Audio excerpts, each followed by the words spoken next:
Hello, ladies and gentlemen, and welcome back. Today is the final match of Week 1. We're in the Ascendant League. Dragoons taking on Texas A&M Maroon. I'm Romeo, joined today with Anti. How are you doing, Anti? I'm doing awesome, Romeo. I mean, what's better than 5 matches of Titan a week? 6 of them, right? And we might have taken a day of rest, but that's what Saturday was for, right? Sunday, we're getting right back into the swing of things with Ascendant. This is the first time that we've ever ran Ascendant with Titan Esports. So there's going to be some high-level play, right? We're going to go straight into it with Dragoons and Texas A&M. Like, I'm genuinely really interested to see how these two teams perform, especially because if you took a look at the player rankings and the team rankings, these teams were sitting at the bottom, right? If this is the lowest of our expectations, who knows, right? They could just be completely and totally wrong. But I'm excited to see what these teams actually have in store for us. I think the other thing that's really interesting about these teams is anyone who's looked at the our written content for Ascendant. These two teams are at the bottom, not necessarily because there's anything wrong with them or the individual player rankings themselves. A lot of these individual players do appear in like the 4th or 5th slots of like the ADC role or the support role, but it's just a lack of knowledge about these two teams. Neither of these teams have played in Titan as a 5 stack.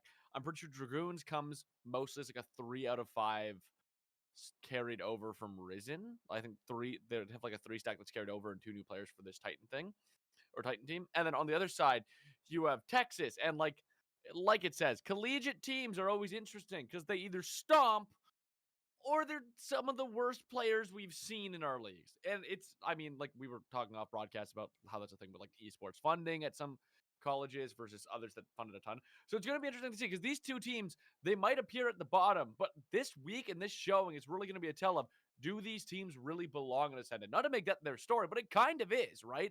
This is going to test whether or not they are fundamentally right to be in this league or if we should be ignoring them and focusing on the other teams for a playoff run. So there's a lot for these two teams to live up to in this match. Yeah, and I'm particularly interested to see what exactly this does turn into, because a lot of the times when you have teams just coming into play where they have a bunch of high elo players, that doesn't necessarily mean anything for how well they work together as a team. I've seen it time and time again where you have teams where one of the players is like, super high rated on the ladder, and you hop in a game and they're not playing a team game, right? They're playing solo queue. So right here, I'd love to see what these teams have in store for us. Can you play the meta picks? If you don't play the meta picks, do you have your own answers to them? Can you play together as a team? Can you cook? If you are cooking, is it good? Right? I love to see when teams cook, but I need a reason that you can justify each and every one of them, right? If a team just decides, yeah, we're just going to slam Seraphine blind, justify it to me, right? Are you slamming it blind because you want to deny it from Ashe? Are you slamming it blind because you want to open up things like an Olaf top and then you have, Seraphine's Sona or something crazy like that? Like, there's so many different things that work even at the higher levels, but it takes time to see whether these teams can actually pull it off. This is the kickoff, not just to these two teams playing in Titan, but to Ascendant as a whole. So this sets the tone for a lot. Yeah, you've kind of hit it on the head there. We're like, this is going to set the tone for our season.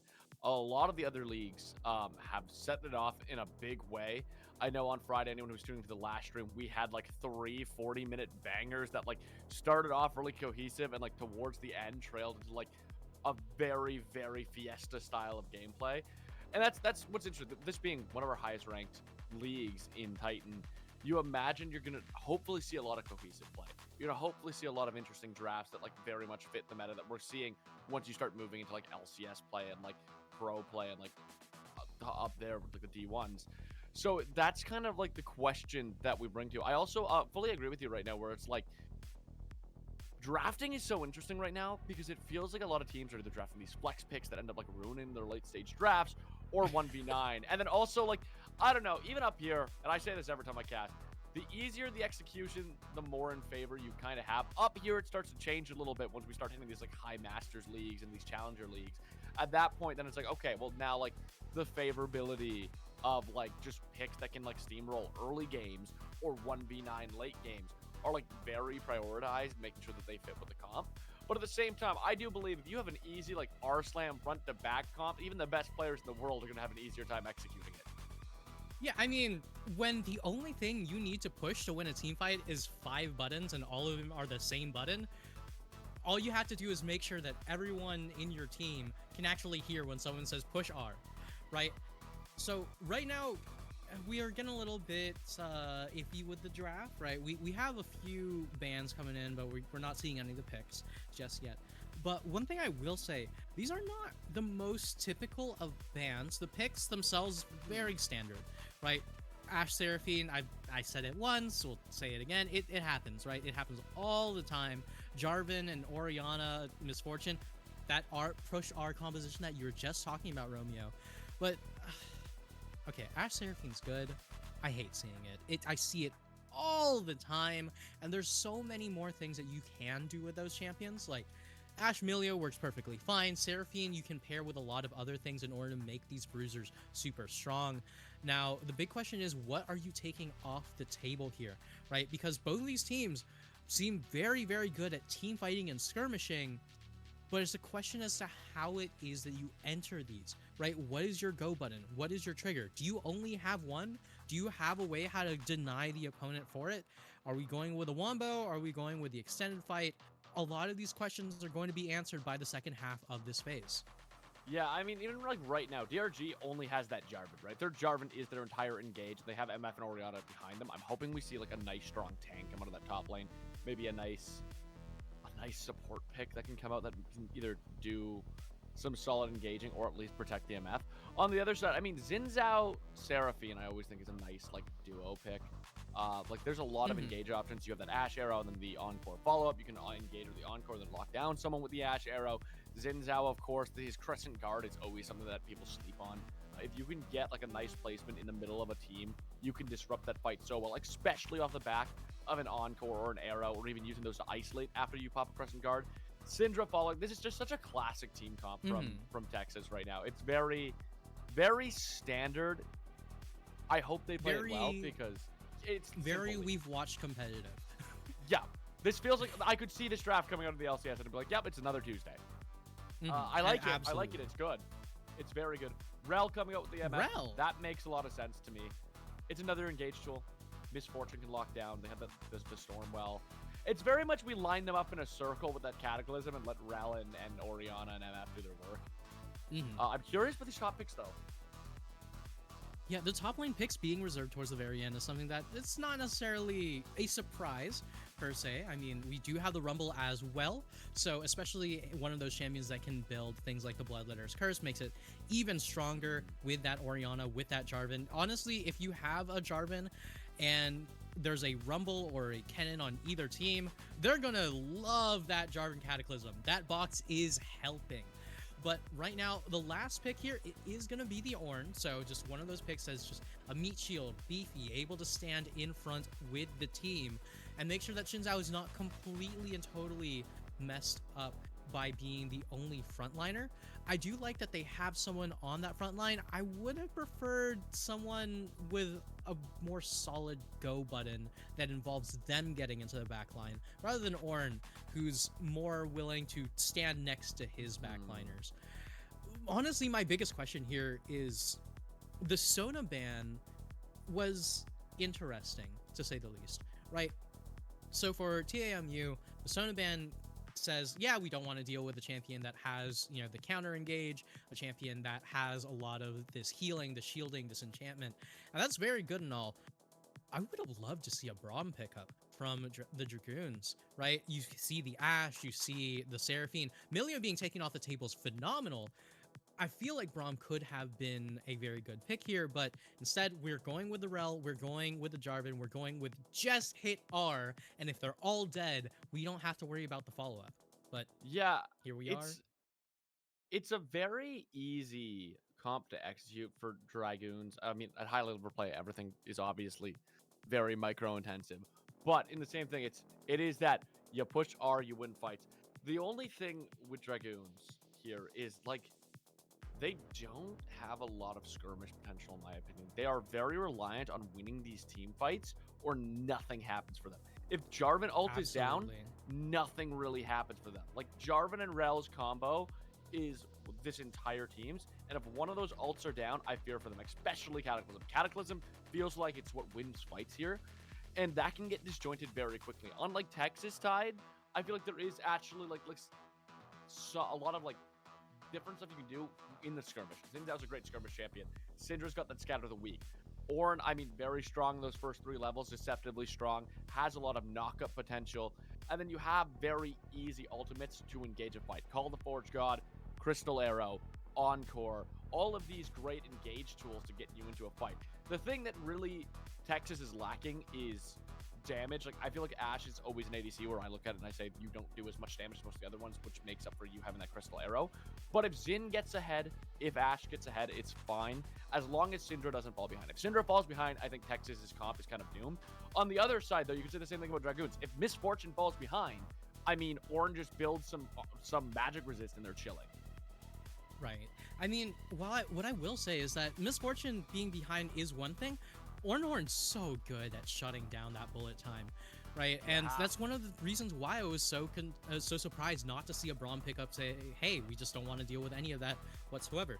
Now, the big question that I do have for the Dragoons here, is your Orianna going to deal damage? Right? So much of the time I see Oriannas being picked up and I'll see them just build defensive on defensive on defensive. And don't get me wrong, living's cool, right? It's so nice not to go with the Call of the Void, but you gotta do something with that life. If we don't see this Orianna get all the damage off in these fights, it's all going to rely on, your teammates. And this is a push R composition that has no out. You have to win the team fight in one wombo. Yeah, I agree with you to some extent. My argument still would be that I think Rumble makes up for enough of that AP damage with Miss Fortune that I don't actually think Orianna building a bit defensively is bad here necessarily. I think it really depends how lane little damage goes. Is necessary. Just I don't disagree with that. My biggest fear for Dragoons though still relies in, does Rumble fall behind, does Miss Fortune fall behind? If either of those champs fall behind, I'm afraid for them, and vice versa. If Ashe falls behind, if Xin Zhao falls behind, I fear for them, or even more so if like one of those two champions needs to get ahead, and then Syndra does as well. I'm guessing though. I think this game will probably be a pretty slow one. I think that's safe to say here. Oh yeah. It doesn't seem like we're going to be seeing a lot of kills prior to that. Like there might be the odd 1 or 2 before that second dragon mark, but realistically, first real fight's probably going to come with those grubs. Yeah, I think we just need one of the solo lanes on the Dragoons to get some kind of a lead, and then we're going to start to see that game speed up. If you go super ahead on the side of TAMU, I don't think that really speeds up the game all that much, right? If they're winning at 3 items, they're happy to sit back and win at 6 items, right? It doesn't really matter so much for the red side. Meanwhile, on blue side, if you're not finishing the game by 40 minutes, you lost the game. I agree that the scaling for Texas is definitely a little bit better. I do feel like even late game with the Dragoons comp, you can find those picks. It just depends. Like, up here in Ascendant, are people getting picked out? You sure hope not. And if they are, you hope it's for a good reason. We tend to get less of those, like, mistake walking into the middle of lane platinum, like myself, plays, where it's just, you know, walk in the wrong spot at the wrong time. But on the same token, it does still happen. And I think that's something Dragoon capitalizes in really well, but also something Texas capitalized on really well. Out of curiosity, who's your, like, what comp do you favor overall? Like, what comp do you think wins the game on draft alone? If we're just talking about draft alone, considering that is the first ever time we're seeing these players on stage together, the first ever time that these players might be playing on stage together, I'd still give it to the Dragoons, right? If you hit R, you win the game. It's that simple. It's very, very easy to make work. But if they fall behind, let's just say, if you're not winning at the third dragon as the Dragoons, you're losing. You are absolutely losing. Good luck getting a pick against a team with an Ashe. Yeah, I kind of see you, but I kind of feel the other way. I think the engage tools on Texas and their ability to shut down something like Misfortune Ultimate and their skirmish potential makes this really easy for them to get ahead, and I feel like they outscale. So for me, I kind of decide with Texas, but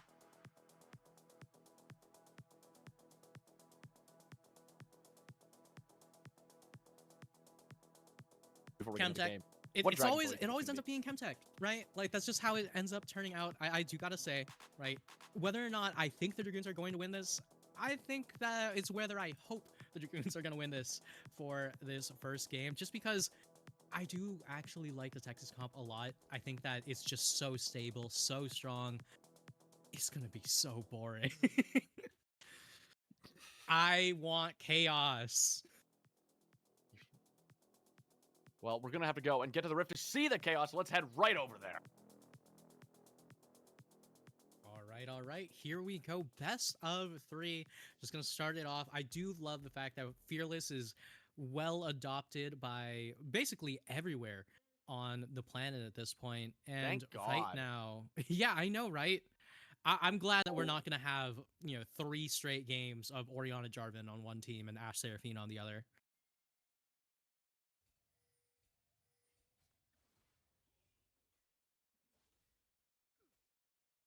All right, but here we go. A little bit of skirmishing early on. Nothing too crazy. I'm not even sure if the ward actually got put down. Zen might be in a little bit of trouble here. You know what I can't wait for? True Fearless. I can't wait for True Fearless for there to be enough viable champions for us to just have True Fearless games. I can't wait for that. I think that's going to make League so interesting. Eventually. So what does True Fearless turn into exactly? I'm not so familiar with True Fearless. It just bans stay across the arena. So if you, like, the 10 champions you ban can't be played at all. So that means there's going to be 10 new bans next game, and we eliminate more champions. And I'm like, I've seen True Fearless leagues, and admittedly, like, it's hard in amateur for, like, there to be pools that deep. But I love it. I love it. I love it. I mean, I'm definitely interested in something like that happening. But right now, my biggest question is, how strong are these teams going to be going into the early laning phase, right?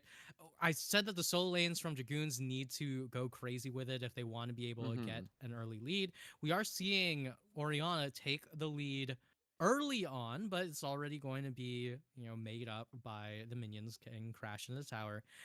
There's really not too much disparity between these two teams. And honestly, that's a good thing, right? We don't really want it to be so apparent that whether one of the teams just has the better player before we hit the first dragon.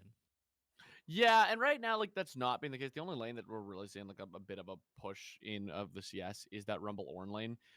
And to be fair, that's kind of expected. There is an early engage here from Xin Zhao into the jungle of Jarvan. I don't know if I love this play. It's a very, like, win-lose play. It does look like he has Seraphine and Ashe able to cover him pretty well, stopping that bot lane from rotating. And Xin is stronger than Jarvan at this point, but it might cost Seraphine her life. She's getting engaged on really hard. Forced a flash. Ignite going to come out. They burn so much for just a red buff. And there's going to be the flagging drag. Can they finish the job? They do. They get first blood off of that. That is a bit of a rough way to start your game. Yeah, definitely a tough one. And we're seeing right here that Zen going straight for this Scuttle Crab as well. We're seeing all these skill shots with, but in the end, we're not really going to turn this into too much more of a fight. I'm certain that it's going to be a disengage for that Scuttle Crab. What? Just Why are we still leave it walking? be. Please, come on, come on. You just let it go. You're not Blabber. You're not Blabber. Don't worry about it. You don't need a diverse crab. You've already cost your team a life on the invade. I love Zinzao. I love early invades. I feel like early invades in this meta, though, not good. Yeah, it's a far cry from the early invade meta. We're not back in season 5 with Nidalee invading every single game. But let's take a quick look at this fight one more time. Quick replay right here. So, Esko and Jirobo just going toe to toe in that top lane. Nothing too crazy going on over here. Are we actually getting a replay? I'm seeing the same between the replay and the live stream. I'm vibing with it though. I like my double cam. It's kind of handsome. Mm-hmm. It very very handsome. It's just a preview. It's just to say, hey, we can do this. This does happen and will happen later in the match. It's like the force. It's the Chekhov's gun. We've revealed to you that the replay system does work. And once Chekhov comes out, it's going to be a major fight. It's our producer saying he wants even more action. Oh, absolutely. I mean, if what better way to see all the action than see it Oh, with here's going to be a big engage, hands. though. Rel going to hop in. There's going to be the dive on top of Blast Burn. However, they're not really able to get all of it. Blast Burn not even able to burn their flash. Zinzao is there to kind of help with the counter gank here, and it feels like Rel has kind of traveled all this way for nothing. Yeah, I mean, at the very end, Chinxie's just gonna come on in, just say, "Hey, I love my mid laner. We're gonna make our presence known." And Sojan's been walking around this jungle, trying to make something happen each and every moment, but the Shinzao just doesn't seem to be doing all that much with that extra time, right? In the meantime, Zen has just been farming up on that Jarvan. You have that early kill, you have that early gold lead. You're very, very happy if you're this Jarvan right now. Honestly, I would love to see an Axiom arc on this Jarvan. Obviously, not first item, but we've said it once, we'll say it again. Cataclysm is so important to make this play a thing, right? Whether or not this Jarvan can be that go button time and time again is super, super huge. And look at this 2v2 in the bot lane, though. Yeah, a lot of slows coming out from that Ashe, but we do have Jarvan coming around. There's going to be the stun from Shingle, but Shingle already down to less than an eighth of their HP. There's going to be the full tilt dive in. Shingle able to flash away as well. I Will Glide realizes they're on the back end. Can they kill Cuddlebear? They do! They find the double! The volley finds the double, and just like that, the 3v2 ends up being a 2-for-2 for Texas. Yeah, a 2-for-2. Perfect stuff.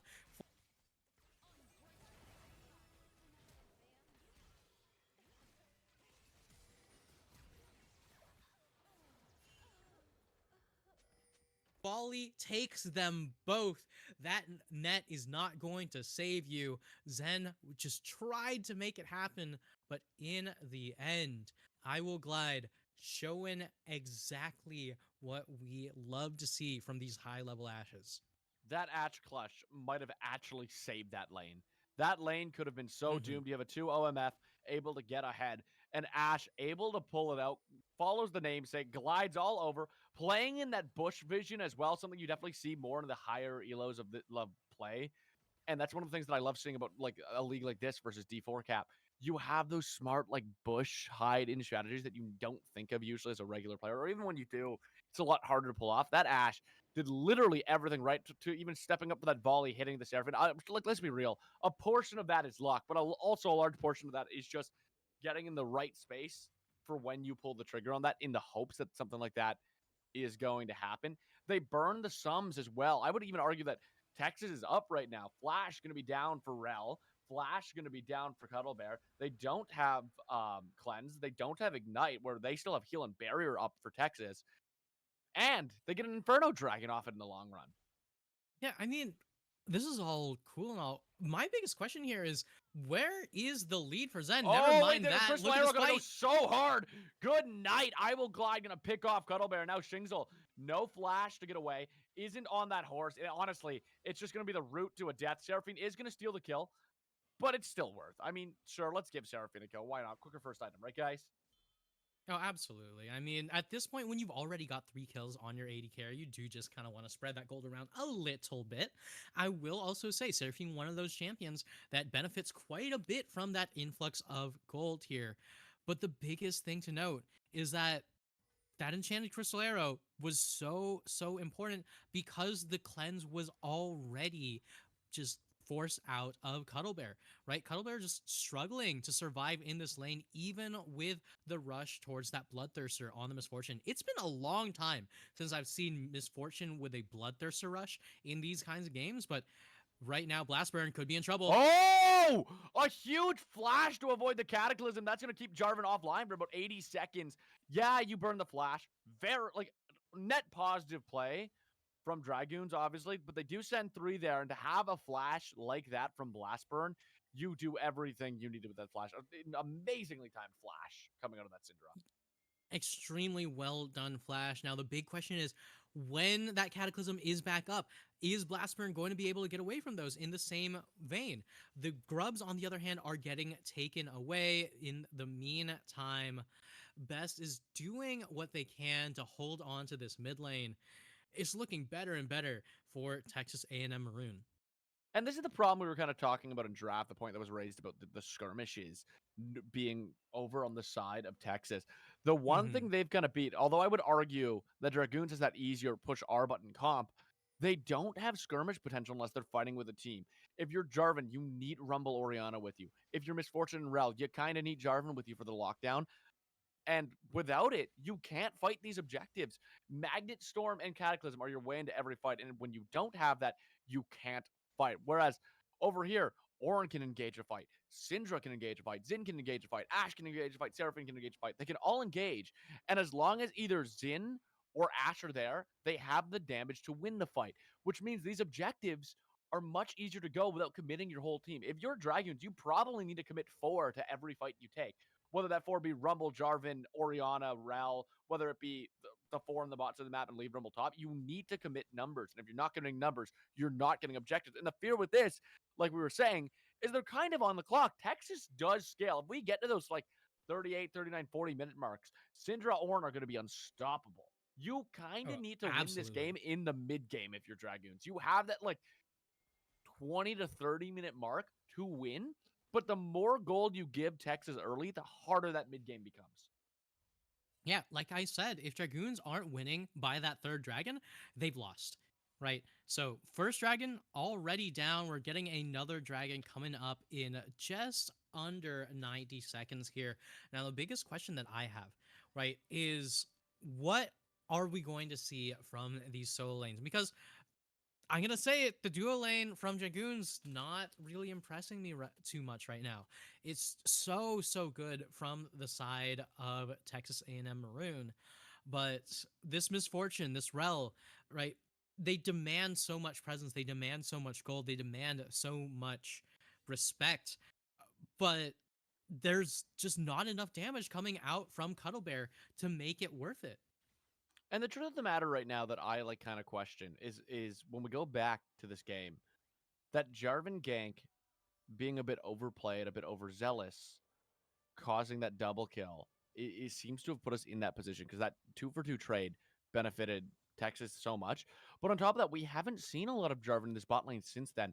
And I feel like if you're drafting Misfortune Rel, you need that to be a winning lane. On top of that, if you're drafting Misfortune Rel into Ashe Seraphine, Ashe and Seraphine are continuously pushing. They're the poke champs. They're going to continuously have the push. I need Zen to be camping this lane way more. Zen's doing a great job farming, but we haven't seen a lot of him come out. He's 1-0-1. He's not doing bad, but I still need to see more out of him, especially when we're dropping all these objectives.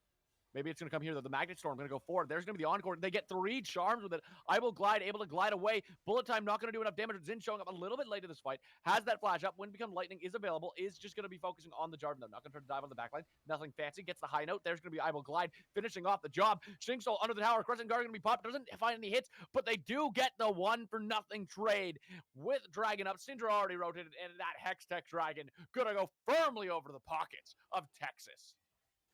Yeah, and Oh my lord. I Will Glide and Jasmine Wolves are playing so well in this bot side. Meanwhile, take a look at this top fight. A flash Mm. away from Esco. Drobo looking for a way to just survive away from this rumble, but so much of this magic Oh is my just god! going to get Oh my shredded god! by the Electro Harpoons. Oh The my flash god! away, and The Ornn king! lives to fight. One Not more? for another Nah. day. It was Esco. so close, but Esco just going to chase them down all the way into that tower. That, at the very least, for the side of the Dragoons, is one of those solo lane wins that they so desperately need. But it's looking dire in that bot lane. The 2v2, the 3v2 even, just taking so long to try to push for it, taking so long and wanting to force something to happen. And no matter how many times you coin flip in this lane, it feels like it's always coming up Texas. Yeah, Texas, they're just doing so much work on the bottom of the map, and they're not, and Dragoons aren't making up for it on the top side of that map. And like, even that Rumble play, it went so deep. He was forced to commit flash. It's not looking pretty, and it's just simple and soft play. And right now, Zinzao gonna keep that simple play going. Crystal Arrow gonna land right on top of Shingle forced off the horse. However, Zen here for the counter engage. There's gonna be the Cataclysm, and now it's spelling doom for Texas. However, they've committed their Syndra to this as well. Syndra is here, so is Orianna. Everyone here. Seraphine gonna be the only one to go down, and it looks like it's a disengage from both these sides of the counter play. Looking good for Dragoons there. The party in bot lane and the music is going to be leaving us early here. But one thing I gotta note is that we have so much of this commitment towards that bot side for no objectives, right? The dragon's not coming up. The Baron isn't up for another 5 minutes. And right now, committing 2 teleports on both sides just for gold doesn't really seem to be the Here's play gonna be here. called the Forge Drobo. God here. Called the Forge God, going to miss. Just barely. That could have been a death for Rumble had that call the Forge God hit. Yeah, I mean, JJ Robo on that Ornn doing the best that they can to keep a hold of this top side. But the moment that Leandries gets finished up for Esco, this is going to be even harder to survive. And I'm never a huge fan of any of the Balmy Cinder items on tanks nowadays. It's just, they're just relatively underwhelming as far as the stats are concerned here. But we're seeing JJ Robo pick up that those Balmy Cinder items, pick up all of the magic resist that they possibly can to deal with this rumble. But every single one of these electro harpoons just shreds so much magic resist. You got to be so careful, especially with the Leandries on deck. Yeah, you really do. Leandris is such a huge pickup into that Ornn matchup. It's not going to be to like really go well for Ornn from this point forward. Ornn's kind of just sitting here, gathering that XP, picking up any CS he can. But without Zinzao there is really no winning this fight against a Rumble that has Leandris. However, Speaking Zin of is going to which, be their force. Jarvan going to commit himself to that mid play, maybe a dive on Syndra. Nope, they're all going to rotate over to the top side. Can Rumble get out? If Rumble can get out, it could be a double kill for his team. Zin going to commit to the tower, realizes people are coming, not going to commit to the dive now, turning around, but it might be a little too late.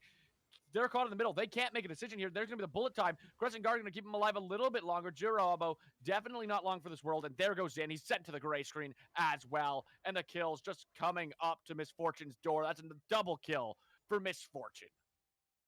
all right, we're seeing the overpushes for Dragoon on the bot side, but the overpushes for Texas A&M Maroon on the top side. So right there, JJ Robo just really wanted to make something happen, and Sojan just says, all right, let's go for it. They go all the way under tower, but they're not going to be able to make it work. In the meantime, the Cataclysm is going to be committed. Is huge there. There's going to be Rel diving in as well, and it's a shutdown over to Misfortune, who's now 6-2-1, and just like that, Dragoons have turned the game around. Yeah, immobile AD carries, just always playing on a nice edge here. But this is exactly the position that we were talking about, Romeo. If Dragoons are winning, by the third dragon, then they have a chance. And right now, they have a little bit of a gold lead. They've got the kill lead. They've got the tempo. Take a look at this one more time. JJ Robo and Sojan just trying to survive here. The Crescent Guard just denying so much of that damage, allows Sojan to survive for a little bit longer, but you're not going to be able to get away from 4 members on the top side. And more importantly than that, the tower having so much gold sitting there means that we can see even more of this gold influx onto that rumble. Now, a lot of the times when we have these kinds of commitments in terms of responding on the enemy teams, I'd love to see it turn into a full on objective. Instead, we're Oh, getting the kills, we're getting the gold. It's looking good for the side of the Dragoons here. But what is it going to turn into? yeah, and in the turn right now, they did during that replay pop that Rift Herald, knock down that mid turret. However, Texas able to get their third Drake. It's an Ocean Soul right now. They are 1 dragon away from Soul, and that looks like it's going to be a big win con for Texas. Right now, we're seeing Dragoons start to pop off. They're getting those R buttons. They're walking around the map as a team, and when they have 4, they win almost every fight. But 1 dragon away from an Ocean Soul could be huge from Texas, especially when you have champions like Seraphine and Ornn on your team. Oh, absolutely. I mean, especially when you go into some of these fights knowing full well that if you walk up as a squishy into Blastburn Syndra, the longer the game goes, the closer Syndra gets to the outplay button threshold, right? When Syndra can just walk up to someone, hit the R button, and watches that 100 to zeros them, right? Sometimes you don't really need skill shots, you just need to hit one button. And that's the entire point of Dragoon's team composition, right? You don't necessarily have to worry about the skill shot so much, you just need to hit one button. But I gotta say it, Texas A&M Maroon, if they can get to those later stages of the game, they might just steal the thunder out from those Dragoons. Yeah, and I still, even at this point, put the favor onto Texas. This is where I'm inclined to agree. Dragoons really needs to make plays, right? They're 700 gold up, which is nice. They were down gold by almost 1,000. They've found their comeback. Most of their gold's on misfortune. You're very happy to see that if you're Dragoons. However, this is your 10 minutes of play. The 20 to 30 minute, you need to run the game. Every objective should be in your hands. You should be getting kills. You should be finding picks. There's going to be a crystal arrow. It's barely going to miss. However, Call the Forge God going to come through. It is going to be Dragoons are a little late, but with everything missing, they might have the advantage in this fight. Lots of ultimates Zen? down. Zen going to get caught pretty hard, though. Blastburn sitting in the back, just poking. There's Ash keeping the delay on the top side. The fight's kind of split, and that's going to favor Texas every time. Zen able to find Sing Soul. And now under the turret on top of Zen, Zen going to be able to Cataclysm Zen, but Zen still has the flash up, able to flash out. Now Esco and Best pinned under that turret. Baron has spawned. It could be a 20-minute Baron angle right now for Texas. This is what I was criticizing earlier, Romeo, where a lot of the times these teams would overpush for an objective that hadn't spawned yet. This time, not only has the objective spawned, it's right there and waiting for them. Let's take a look at this team fight one more time. The volleys go through, the flashes come through as well. Shinxla and Zen are completely separated from Bess and Esco, and Bess drops that shockwave, but it just doesn't do any damage, doesn't do much of any work here. The equalizer also dropped down, the cataclysm also dropped, and instead of the push R at the same time composition, we're seeing the controversial one at a time strat where each of these players is just dropping their cooldowns, and it's not turning into anything. Yeah, we really need some sort of temporal shift from Dragoons right now because we're just not getting that lineup. You've drafted a great comp, but you're not playing it how as you should. And like even that, the idea was there. I argue that fight should have been a Dragoons fight. You had Texas grouped up as 4 waiting for the loving arms of a cataclysm. You had all of Dragoons, except for Rumble, walking up to that river together. Sure, Rumble is split, and I get trying to walk to him as 5, but you should be okay just pincering on that 4, right? You know that Texas is in that river. You just pincer the 4, you Cataclysm, and you fight that. What ended up happening is Oriana got split off from the entire side of the fight that she wants to be on, and it ended up just being, we commit as a 4 against 2 on the top side, and then we'll reconvene with our Zinzao and deal with that afterwards. You can't be letting that happen. Skirmishes you lose, team fights you win, and that acted more as a chaotic skirmish than it did as a team fight. Oh, absolutely. I mean, it's just every person for themselves here. In the meantime, Shingle's taking so much damage from these volleys. I honestly love this kind of an Ashe build. Hex Optics is such a good first item, and we're seeing a lot of these Oh, AD carries pick it up lately. We're seeing Sojan just walk up on this wait a minute. Jhin There's Zhao, going to could be be in a the lot of Magnet trouble. Storm going to come in. There's going to be the Cataclysm right in forward. Bullet time as well. But Xin keeping the Misfortune off. Blast Burn doing so much damage. Rel gets annihilated. They are able to pick off Xin Zhao, but at what cost? At what cost? Another double kill comes over the Ornn. 4-man knockup, and it's an ace for one for Texas. And now they're able to walk down that mid lane and start annihilating some of these turrets. 30-second death timers. Baron up. I wouldn't be surprised to see an inhib. Maybe more out of this. There is a potential end angle here if they can get far enough. Call out the most GameStop trade of all time, as Dragoons in so much trouble here. Is going to be a recall coming in from Seraphine, so I doubt that we're going to be seeing the full-on end angle. But right here, we're seeing the power of that 5-man wombo come into play. We're seeing the glimpses of hope from Dragoons, but we're not seeing them turn into actual dreams, right? These dreams are completely and totally out of their reach. They're trying to do what they can. They've got 7 kills on their Misfortune. They had the Cataclysm, they had the Magnet Storm, they had the Shockwave, they had the Equalizer, but they did not have the team fight. And now, with Ocean Soul on deck, this could be the final nail in the coffin for game 1. Yeah, at this point, this is your last stand. This is your hope. I honestly think at this point, you just try to steal it with the Jarvan more than you play for a fight here. You need the steal. You can't really afford. If you lose the fight, you lose the game. Just let Jarvan try to steal it. If not, maybe try to coin flip Elder late, but we're not even going to go for the steal. We let the Ocean Dragon fall by itself. And now, oh, you're in dire straits. It's a 24-minute soul. That is, right now, the quickest soul that's happened in Ascendant League. And that's going to be a hard time to beat, to be honest. 24-minute soul. That's fast. Oh yeah, I mean, and especially because it's coming from a team that picked a very slow composition, right? A team that can skirmish in those early games, but for the most part just says, yeah, we're just going to have a very standard team composition that is very stable, very solid, and it's, if we get ahead, we're going to choke you out with all of this, consistency. But if we don't get ahead, we're just going to slowly build ourselves up to that point. We didn't see the slow buildup. We saw the full-on bot lane prowess coming in from I Will Glide and Jasmine Wolves. I gotta say, Romeo, I am impressed by Texas A&M Maroon's bot lane. No, I fully agree with you. Like, the question, again, is collegiate. Is it going to be a dissipate or a stomp? And to be fair, like, chat's called it out. They've come at Seraphine for a couple of the micro plays, a couple of the positioning plays.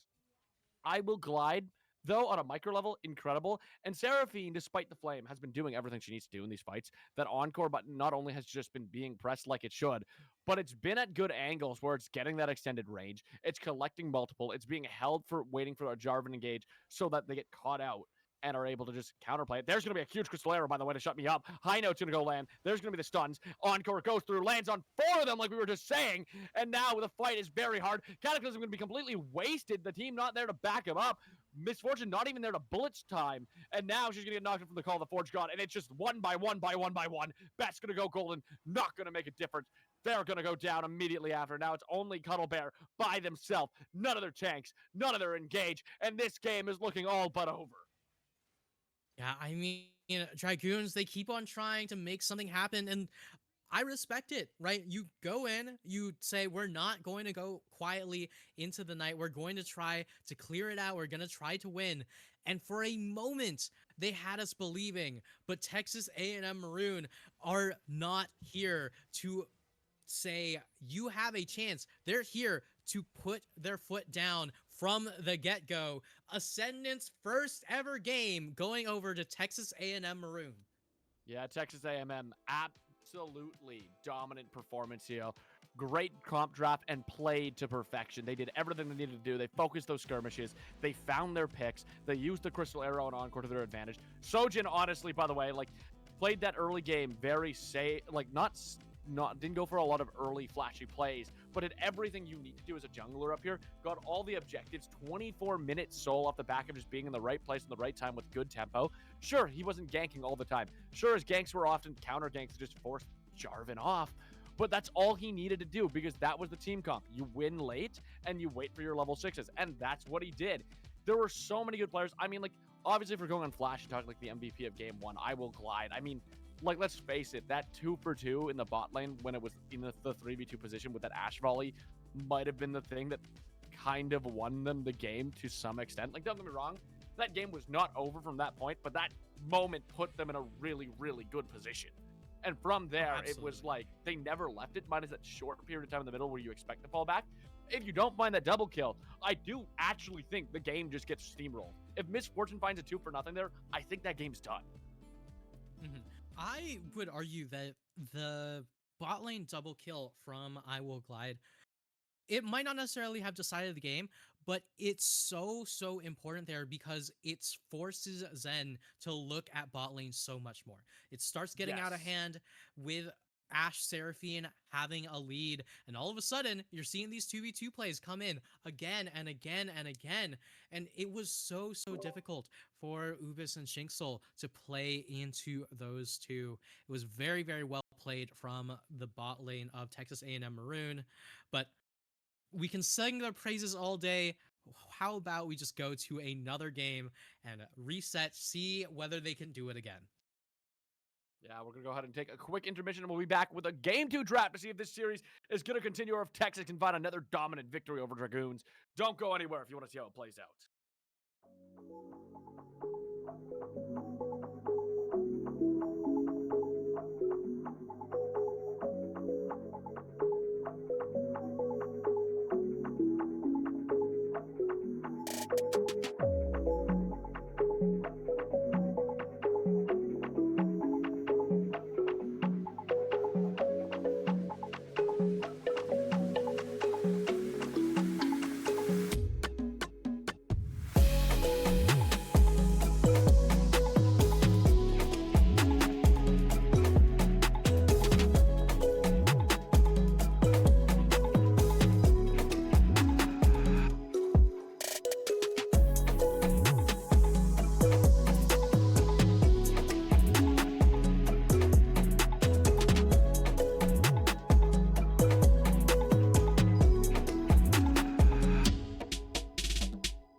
Hello, ladies and gentlemen. Welcome back. We're hopping right into drafts. Of course, the last match we did see Texas on a very dominant performance, I want to say. There were moments of Dragoons shining, especially in the 15 to 20 minute mark. They started making some plays, but ultimately, their timing on their ultimates were a little off. Their cooldowns weren't being cycled. Even their back timings were a little bit distended, and now we're kind of having the question of, after this break, can they find themselves on the same page, or is this going to be an ongoing challenge throughout the season? On Texas' end, beautiful draft, beautiful gameplay. We had a couple of micro errors, maybe some mispositioning here that potentially some other teams could capitalize on. Watch this back and be like, here's some places we can, isolate and take an advantage of. But that's game one. First game jitters out of the way. Game two is where we watch people shine. Of course, the sides have been swapped. What are you thinking is coming into this draft? Honestly, I'm really interested to see what this turns into, because we saw the Nami ban last game. We saw the Varus ban last game. We're seeing it this time again. Are we seeing the Nami, picked up for Texas? I don't know. Right now, the big question is this first pick. I don't really know any champions that are super first pick priority. But, Caitlyn, one of those champions that is not a sin to take early on, right? Not at all. And now, Caitlyn Lux is one of the things that we've been seeing a lot of lately. But, Ezreal, one of those champions that does very happily into something like a Caitlyn Lux. Now, one thing I will also note, right? So, just as you noted, right, we saw many flashes of brilliance from the side of the Dragoons. That's question of whether or not they can take those sparks and turn it into a raging fire. So Texas A&M Maroon right now have seen the bot lane for Dragoons. What are you going to respond with? It is the Sona, which did get banned last time around. So I actually really like the Sona pickup. Right, Sona is one of those champions that I think is absolutely disgusting in the right hands. And Jasmine Wallace, as we saw, sometimes she'll walk up a little bit, but for the most part, the way how she's playing these team fights, the way how she's playing to keep her carry alive and happy is very solid here. The Pantheon going to be taken up on top of that, so it seems to be another case of hardcore backline and hardcore dive from the side of Texas A&M. Yeah, a piece of me does still prefer the Lux here. I can see why we maybe rotate to the Sona, because like Ezreal and Karma, they're a very pokey lane. You can kind of get a little bit more healthy. But if you're gonna lock in Caitlyn, I want to see commitments to like having that dominant lane. Right now, Texas is they're gonna get pushed in, most likely. Or they're gonna get poked still. I mean, Sona will keep them healthy, but they're gonna be so reliant on that Pantheon getting to their lane. In a game like this, Sojan needs to be bought. Sojan needs to be bought even more than he was last game. We've seen like a very calculated style of play. In this one, I think you kind of have to forego like the calculations on objectives and really push for, hey, let me get this Caitlyn. Let me help this Caitlyn get dominance in the lane. Unless you have an extremely winning top lane, but you're blue side. We already see that R5 is going to be locked in. I'd like to see a mid laner who decimates this Romeo, that's a blind way. Rotate. That is a blind way, and I'm hoping it's punished. It should be punished. I would love to see it get punished, but sorry, you were cooking for a bit. But there might be a little bit of extra cooking on the side of the Dragoons. The Mel going to be picked up as the response to this blind play. I actually don't know if I like the Mel pickup so much. I do think that Mel with Sona is a very good pick, because the one thing that Mel wants is just fights to just go on for longer. Right, the longer that these fights go on, the better it looks for champions like the Mel. And when you have Cassante, you have Pantheon, you have Sona, right? These champions that allow these fights to take absolutely forever.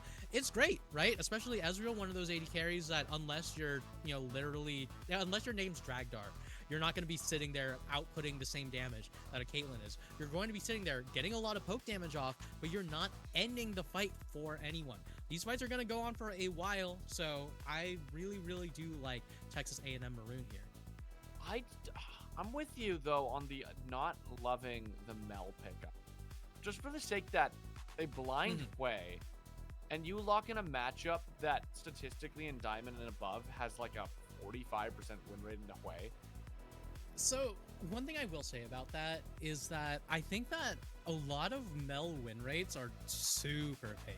They are. Because a lot of it, when it comes to solo queue, I think that Mel is a travesty of a champion, right? That champion relies on allowing your teammates to actually extend the fight, allowing your teammates to play it slow. Nobody plays slow in solo queue. Everyone just says, hey, I'm gonna hit the button, I'm gonna do some damage, right? I'm building like full lethality Jarvan or something like that. Now, I will also agree with you, right? You see the blind play. I feel like there's a billion other things you could have taken Lock here. in Xerath. No, it's like Right? functionally the same as Mel. You get like that's my argument. Like, I don't think Mel is like the worst pick. I just think But why her?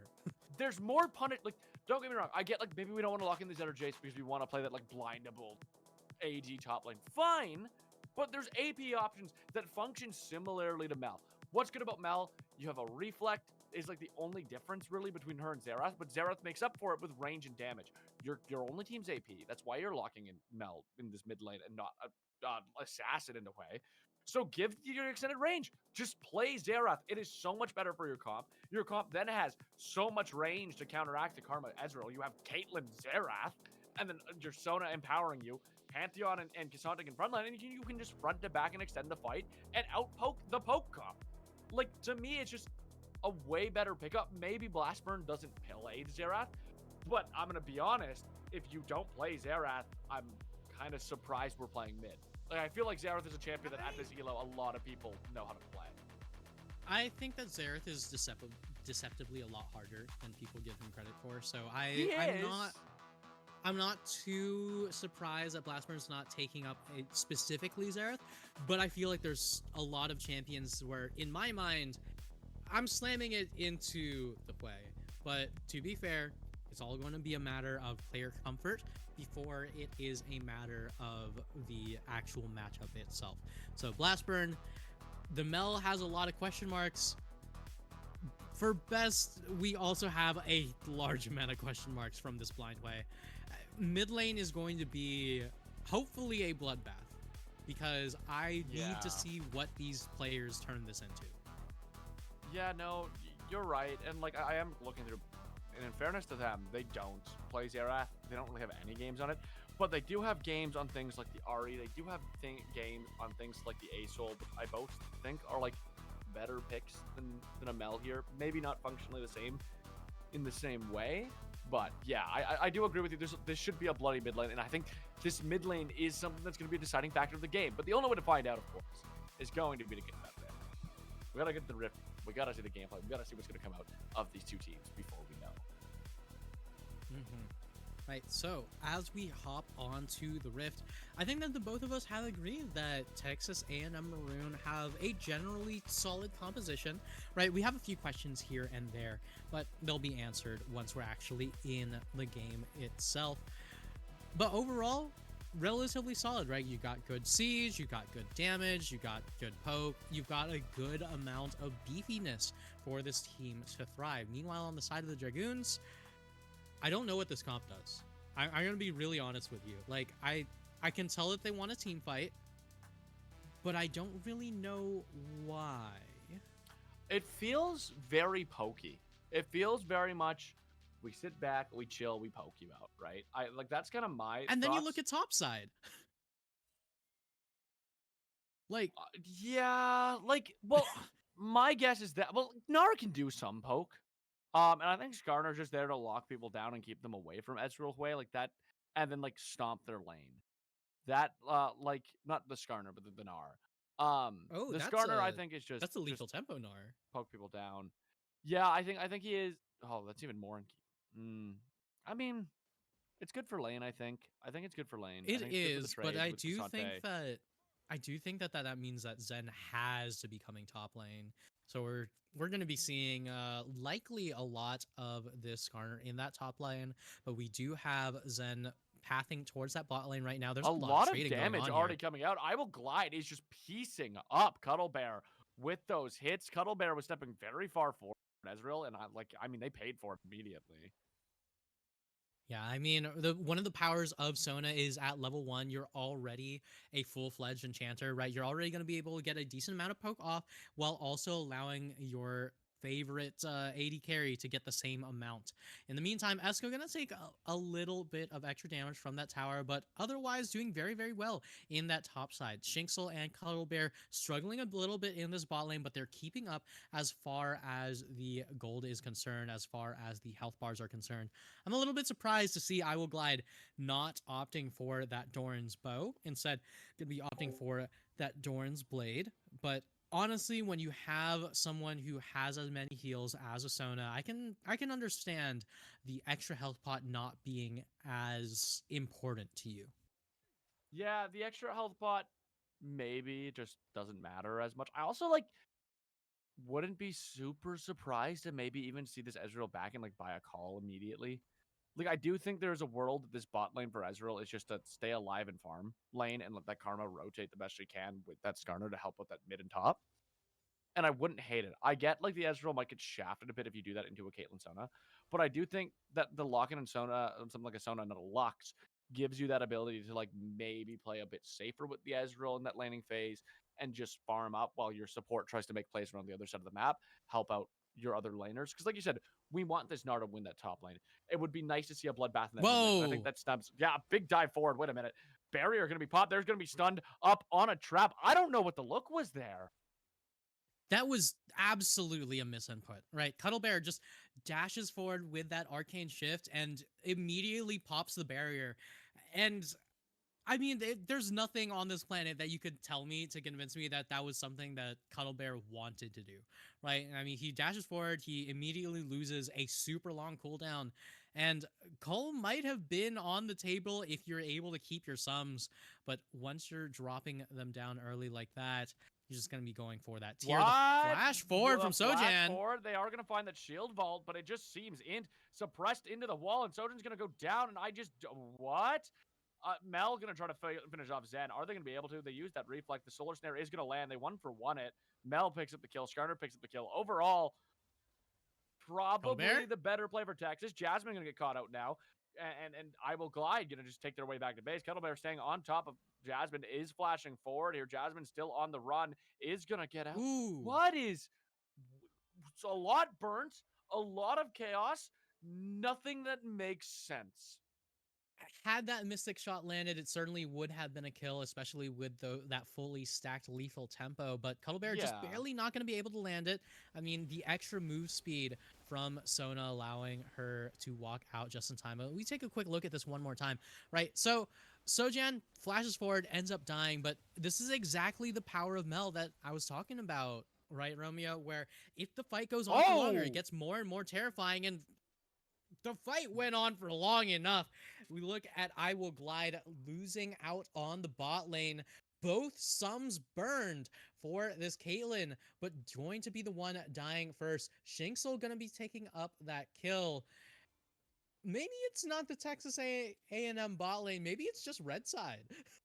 Yeah, I mean, let's face it, Red Side wins so often in these leagues. I mean, like, Red Side is, like, I feel like Red Side does give you an advantage, but on the same token, it just feels like a lot of mistakes happening right now. Like, I mean, on both sides, too. Like, Jasmine getting caught out there is what left Caitlyn alone in lane, and then Caitlyn just played too far up trying to collect minions and got shot to death, right? And then, like, on the other side, that mid play was just shocking, to say the least. We are going to go ahead and take a replay and see what happened in this lane, and as you can tell, like, that Caitlyn halfway upper lane without her support, and you're just going to get caught there. It's just way too far up. I get there's it's not even a freeze. The wave's pushing to you. Yeah, I mean, the big thing as well is I Will Glide ends up opting to use that 90 caliber net for not running away, but doing extra damage to Cuddlebear. And don't get me wrong, you're definitely ahead in the gold that you were holding on to, but you had not spent it yet. I Will Glide going to be dying for a little bit of greed for that extra damage. I mean, if you're able to spend all that gold, maybe you can do that 2v1, but instead it's a 90 caliber net directly into the empowered mantra Q from Shinxel. So karma damage coming in clutch there. In the meantime, Jasmine and I Will Glide going to do their best to try to claw their way back into a winning position. Yeah, and I'm wondering if it's just a bit of overconfidence coming to this game too. Like, again, Texas had a very dominant performance in game one, and now they're making some of these flashier plays. And let's face it, flashy is fun, but it doesn't win you matches. And I'm wondering if maybe it's just less confidence in the draft and they want to try to get ahead a bit earlier, or if it's just an overconfidence thing where we're looking for plays because we think we just beat them on a micro level, and that's not happening right now, right? It's it's a lot to like just kind of see, but we are going to get another big engagement here. Here's going to come the Grand Starfall. Pantheon jumping in on the Dragon, 1,000 health left on it, down to the smite range. It's down to the smite range. Can't be smited by either jungler right now. 200. Caitlyn and Pantheon going to be able to claim it. Blastburn going to flash over the wall. Now the fight continues onward. Shinxel, Zen, Best, and Cuddlebear running up to that middle lane. The Solar Snare almost ending it, and it does on the back of a Comet Spear and a headshot from Caitlyn, able to take out Ezreal. Now we're 2 for 2. Dragon over to the side of Texas. The most minor of slows, just defeating Cuddlebear in the process. In the meantime, JJ Robo and Esco continuing to go toe-to-toe in this top lane. The early Swifties from Esco, I actually love this player's, build variants. We saw the Swifties on the Rumble the last game. We saw the Swifties on this Gnar this game. Should be the full ult nice committed, but I doubt we're going to see anything close to a kill onto this Cassante. Very, very beefy that man is. Yeah, Cassante's base stats are something to be scoffed at. But I feel like right now everything's going pretty well in Esco's favor. Esco 10 CS up, feeling pretty good in that top side. He's doing everything he's doing, but Zen is going to go for it. Here comes Zen. Of course, Pantheon not far behind. Is going to get pushed under tower, all out under tower. Zen taking tower shots for days, and another overzealous play is going to cost Zen his life. There's going to be in the meantime, Sojan's right here. Sojan, goodbye. It's a double kill for JJ Robo, and just like that, top lane's done. It was looking so good for Esco for so long. In the meantime, Zen said, yeah, you know what? We can make it happen. We can make it clear. I want to be a part of the team. I want to be a part of the action. And Zen enters the fray in the worst possible way. It's another one of those ganks that ends up going sideways. And Crabs cannot walk sideways. This one going to be going down in a very embarrassing fashion here. So JJ Robo, as we see, walked up pretty far, and the Skarner comes on in. It works out fine until you get stunned under tower. The Unstoppable straight through the Impale, and Esco gets knocked back that one time. And hello, Sojan, just gonna be picking up another kill for this Cassante.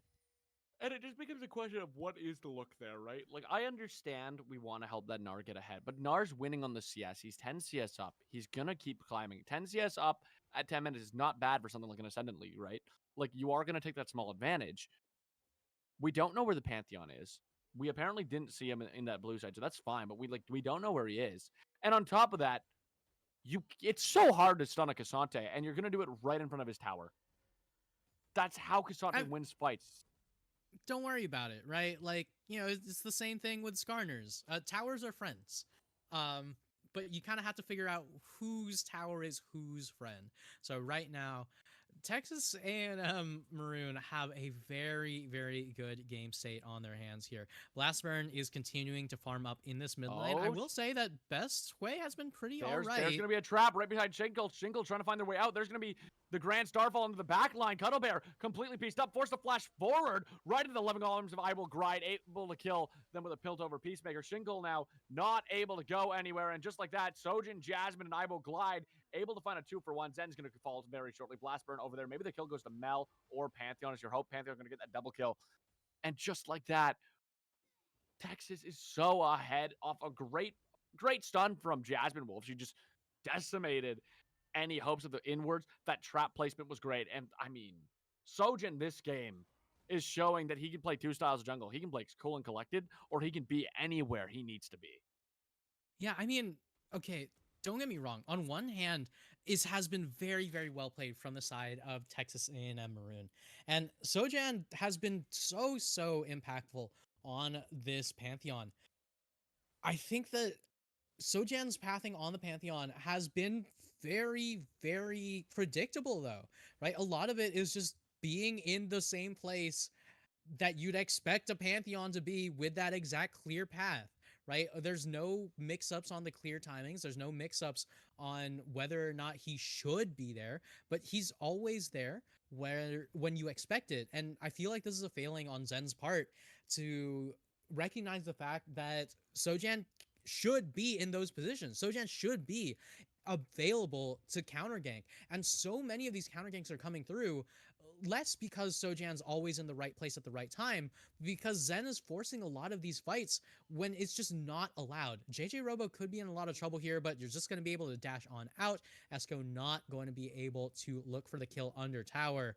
And once again, Sojan on that top side, going to make sure that nothing too bad happens.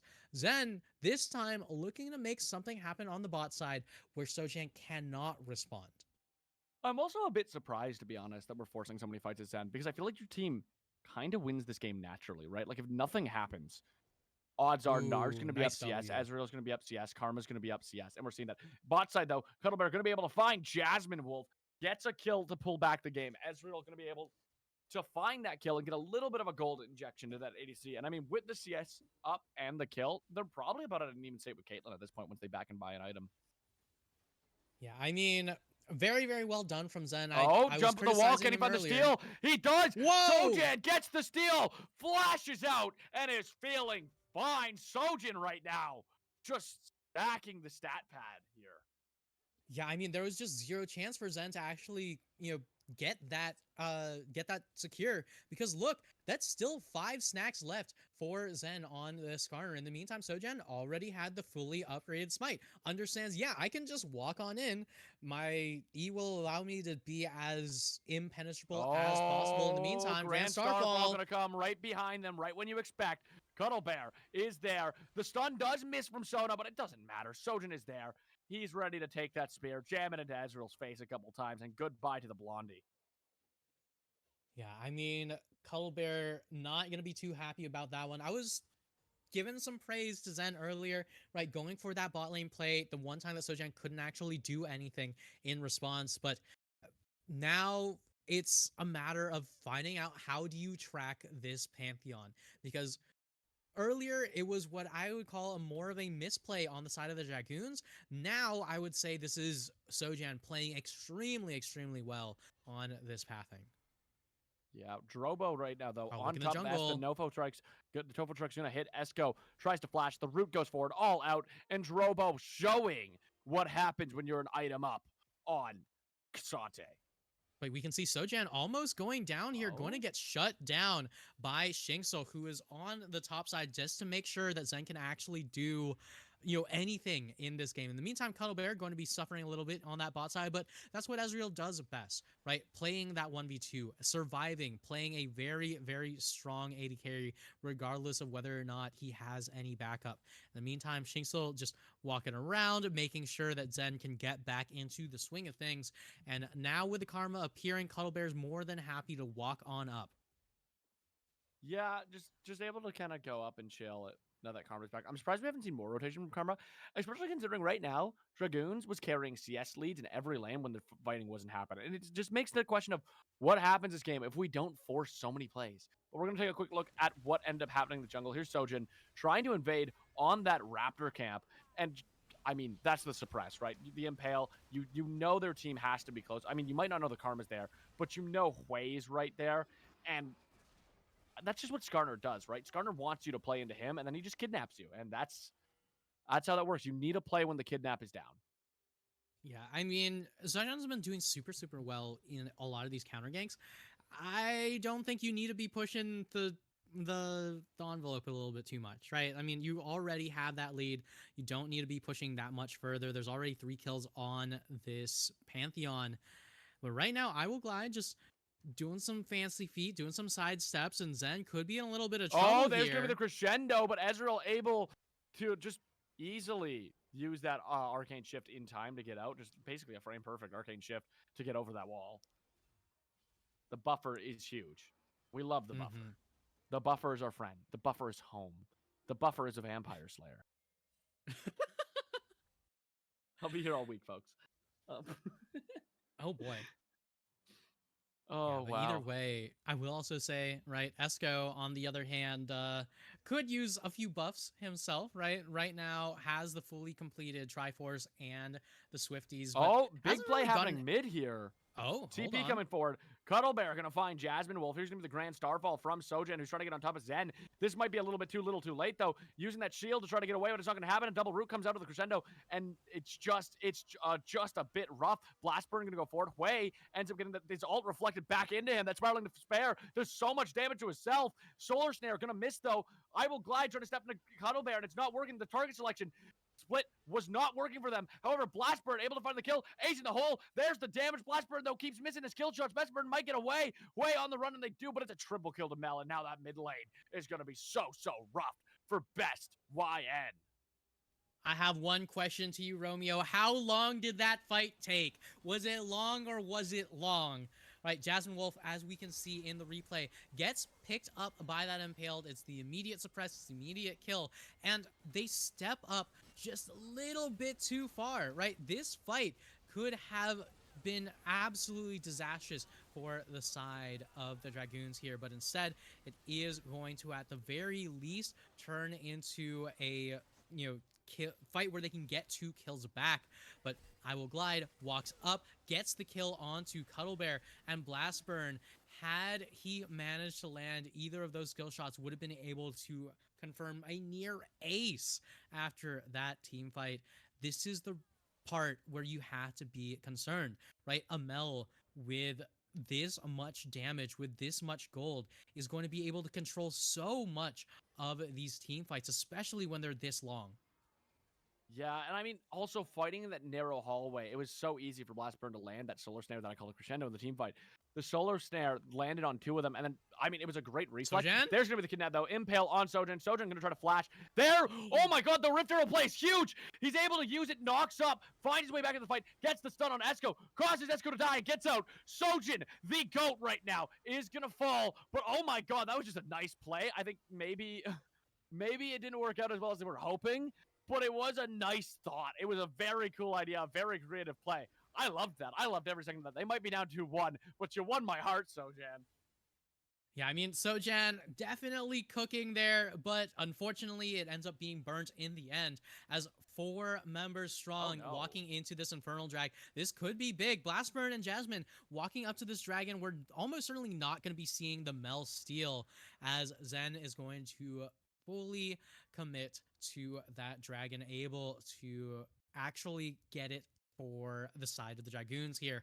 And it was looking super dire for the side of Texas A&M Maroon for a little bit. The Impale directly onto Sojan, and then immediately takes up that Rift Herald. It looks good for a short second, and for a moment we believed, but belief isn't going to get you out from 5 members of Dragoons here. 1 turret going to be going down, yet more gold being put into the pockets of Texas A&M Maroon. In the meantime, Dragoons, at the very least, managed to pick themselves up an Infernal Soul. Extra damage is pretty dang nice if you are these Dragoons. Yeah, it is very nice. And now Comet going to go forward, able to get the Grand Starfall on Shingle. And with that empowered Q, going to do a lot. But there's Zen coming in, the Impale. You're just stuck under turret. He's just going to leave you there. And just like that, Skarner does what Skarner wants and just drags people away.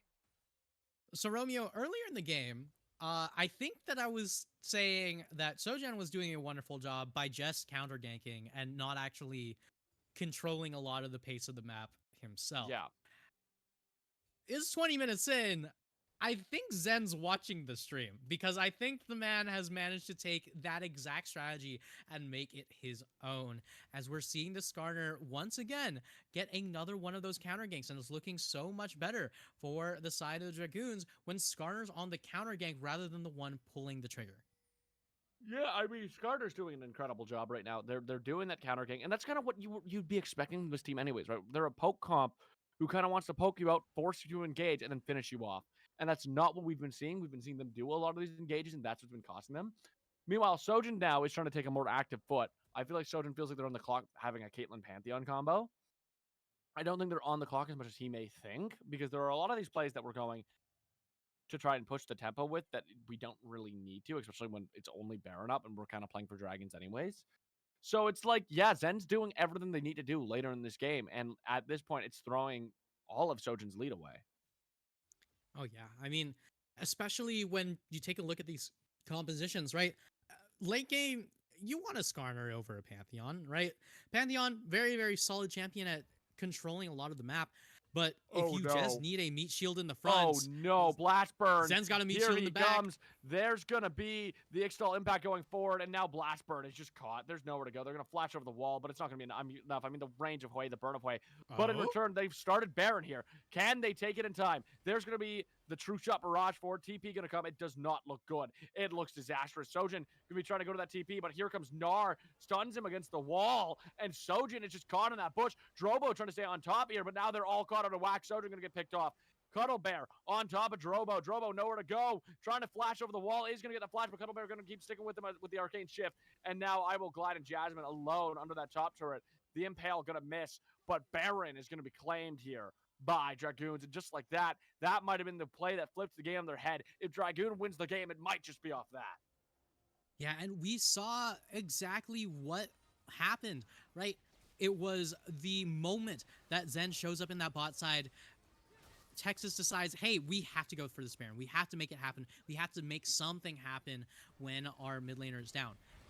But this isn't, Silver, right? These players know what's going on. The moment that happens, they say, all right, our jungler just showed up bot. We have some globals. We have some people in the area. We can make this work. They start up the fight. They make it happen. JJ's just not able to get in front of his carries. Just tries to make something happen. Has to flash over the wall, but doesn't have the ability to actually ult to safety. And in the end, Zen gets all the way from bot lane up to top lane just in time to pick up that Baron.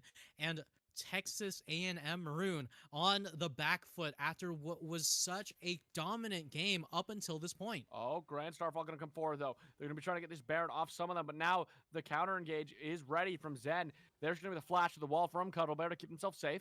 Jasmine Wolf going to get picked apart right now by Hwei. Good night. The damage, the range, and Best is playing it perfectly. And it was an amazing spiraling despair.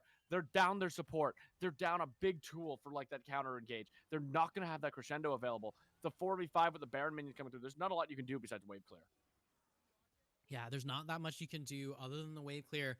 But at the very least, both of their wave clear champions with that Mel, with that Caitlyn, are still alive, are still available. With this dragon coming up, though, even more damage for the side of the Dragoons could be terrifying for the side of Texas A&M.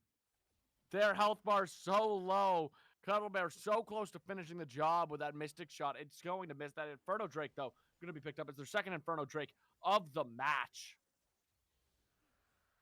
Yeah, 2 Infernal Drags. I mean, if you're looking for any, specific dragons to say we want 4 of these, Infernal's a pretty dang good one, right? Especially when you have 2 meat shields like the Gnar, like the Skarner, allowing you to do more damage with all these full tank items, right? In the meantime, Blastburn just gonna walk in the bot lane, try to clear out these waves as consistently as possible.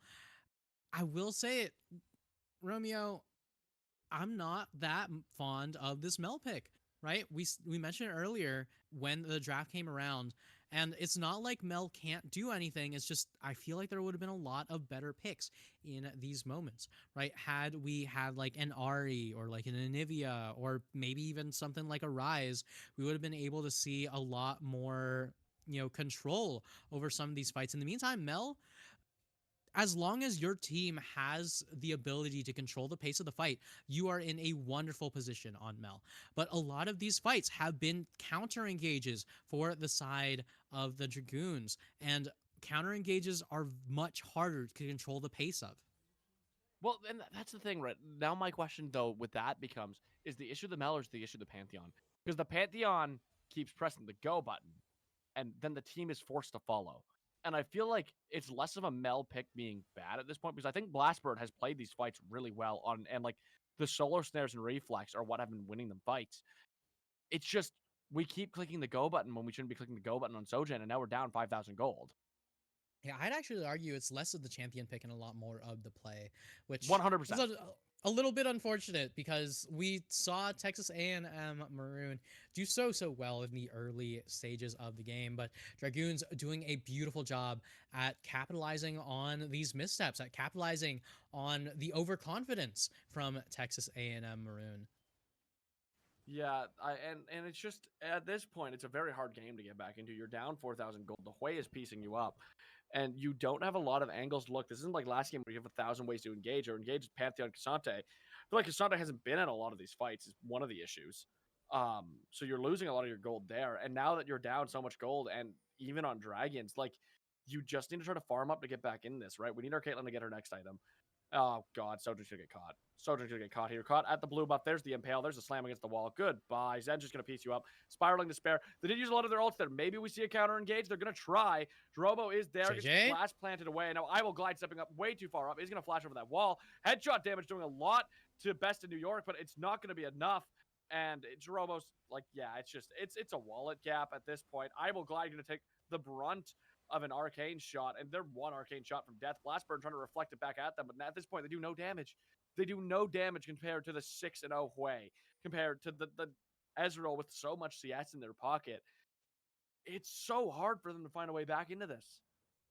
Yeah, it's so difficult here. I mean, that time it was Sojan getting picked up early on in the fight, and the moment that Jasmine goes down, that fight is completely and totally doomed, right? You need that fight to go on as long as possible. You need that Sona to survive, that Sona to put out all of these heals if you want to be able to have a chance at coming back. In the meantime, Blastburn taking a lot of damage early on in the fight. You have to be able to keep your wits about you. Right now, we do have the Shadow Flame. We do have, honestly, I think a very standard Mel build. Leandri's third is a little bit criminal, but we're going to have to see what this does turn into. Perhaps it's just, a Bloodletter's curse. But in the end, who cares about items when you're down almost 10,000 gold? Yeah, I mean, they're down, what, 7? 6,600 at the moment? Getting near that 7,000 point.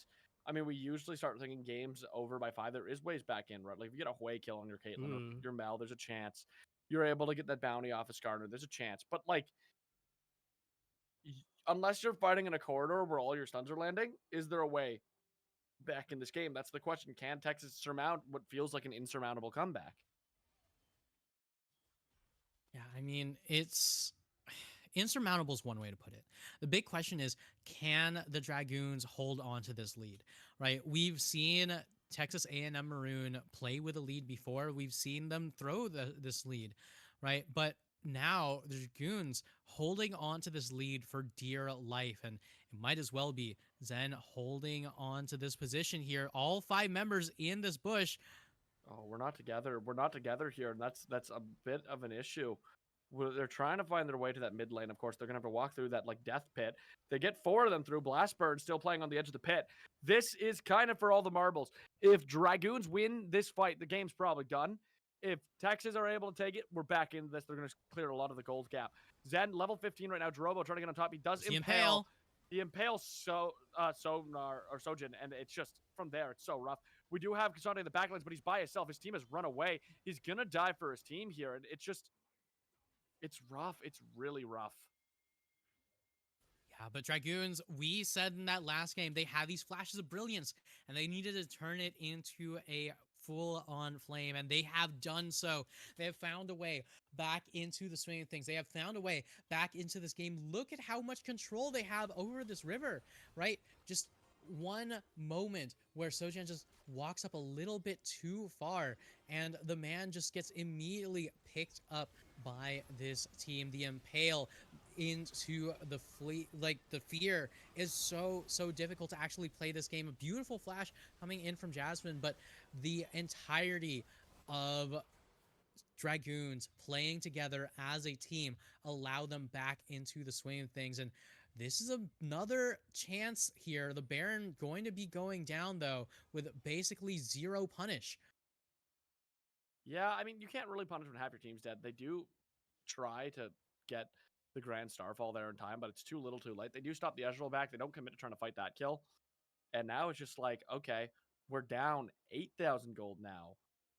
I guess we just try to defend till Baron's over and fight that next dragon, but are you able to? At this point, the level leads are starting to show. The item leads are starting to show. You need the perfect set of scenarios, and you need Dragoons to mess up. And, like, the moment you start having to wait for a team to mess up to win a game is where it's pretty well next to over in leagues like Ascendant. Absolutely. I mean, especially with what 12% extra adaptive force, like this is tough, right? But right now we can see that Cuddle Bear going to be walking forward so confident on this Ezreal, but Esco got the stuns going, and Yeah, the here we stun's are, there. They're one going to dive last onto the fight. turret. Unstoppable keeps Robo alive. There's going to be the TP coming out of Esco. They're now showing up to or out of Best. They're now showing up to this fight. The Hui, who does most of the damage for their team. Sojin already chunked it below half. Needs to go back to their fountain. I don't know why we're taking a recall there. It is quicker to walk back to base at this point. I don't know why we're taking a recall there. This is such a silly recall. They do recall. That angered me a bit.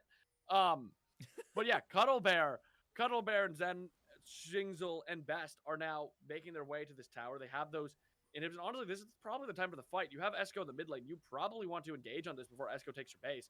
But they're not pressing go. They're refusing to press go, and they are just going to bleed out. You either need to press the go here or you need to press the go on Gnar, and it's starting to become too little too late, guys. Yeah, I mean, it's definitely a difficult moment here. Blastburn just trying to do what he can to clear out this wave as much as possible here. In the meantime, I Will Glide could be in a little bit of trouble, just walked up a little bit further.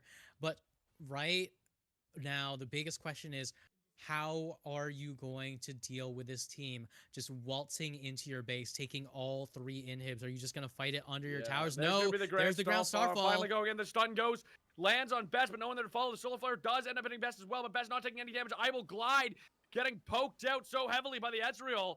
There goes Burn. There's going to go Sojin. There goes I Will Glide. And ultimately, there goes the game as Dragoons going to make it 1-1.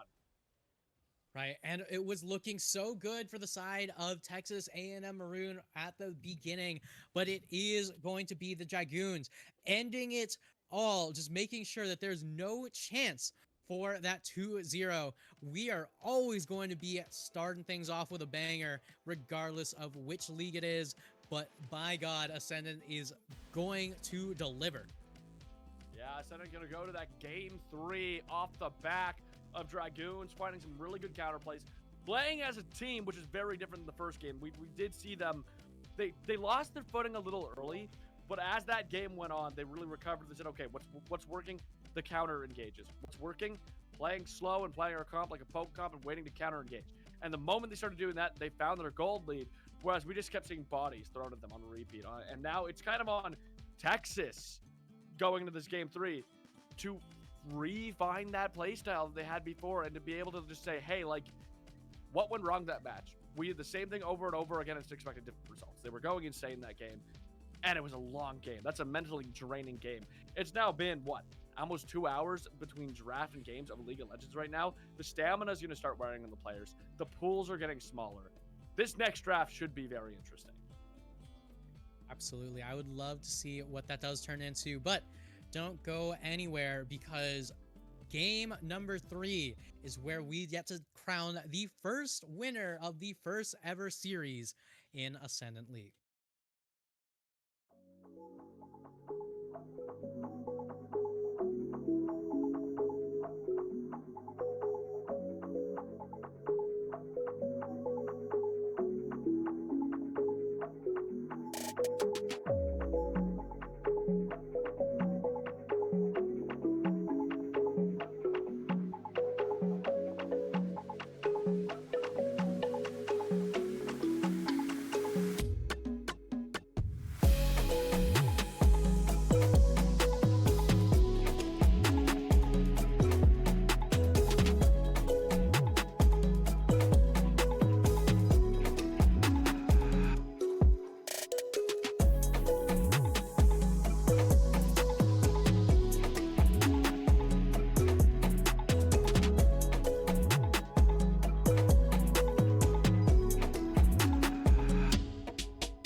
Hello, ladies and gentlemen. Welcome back. We're getting right into the draft for this game 3, of course.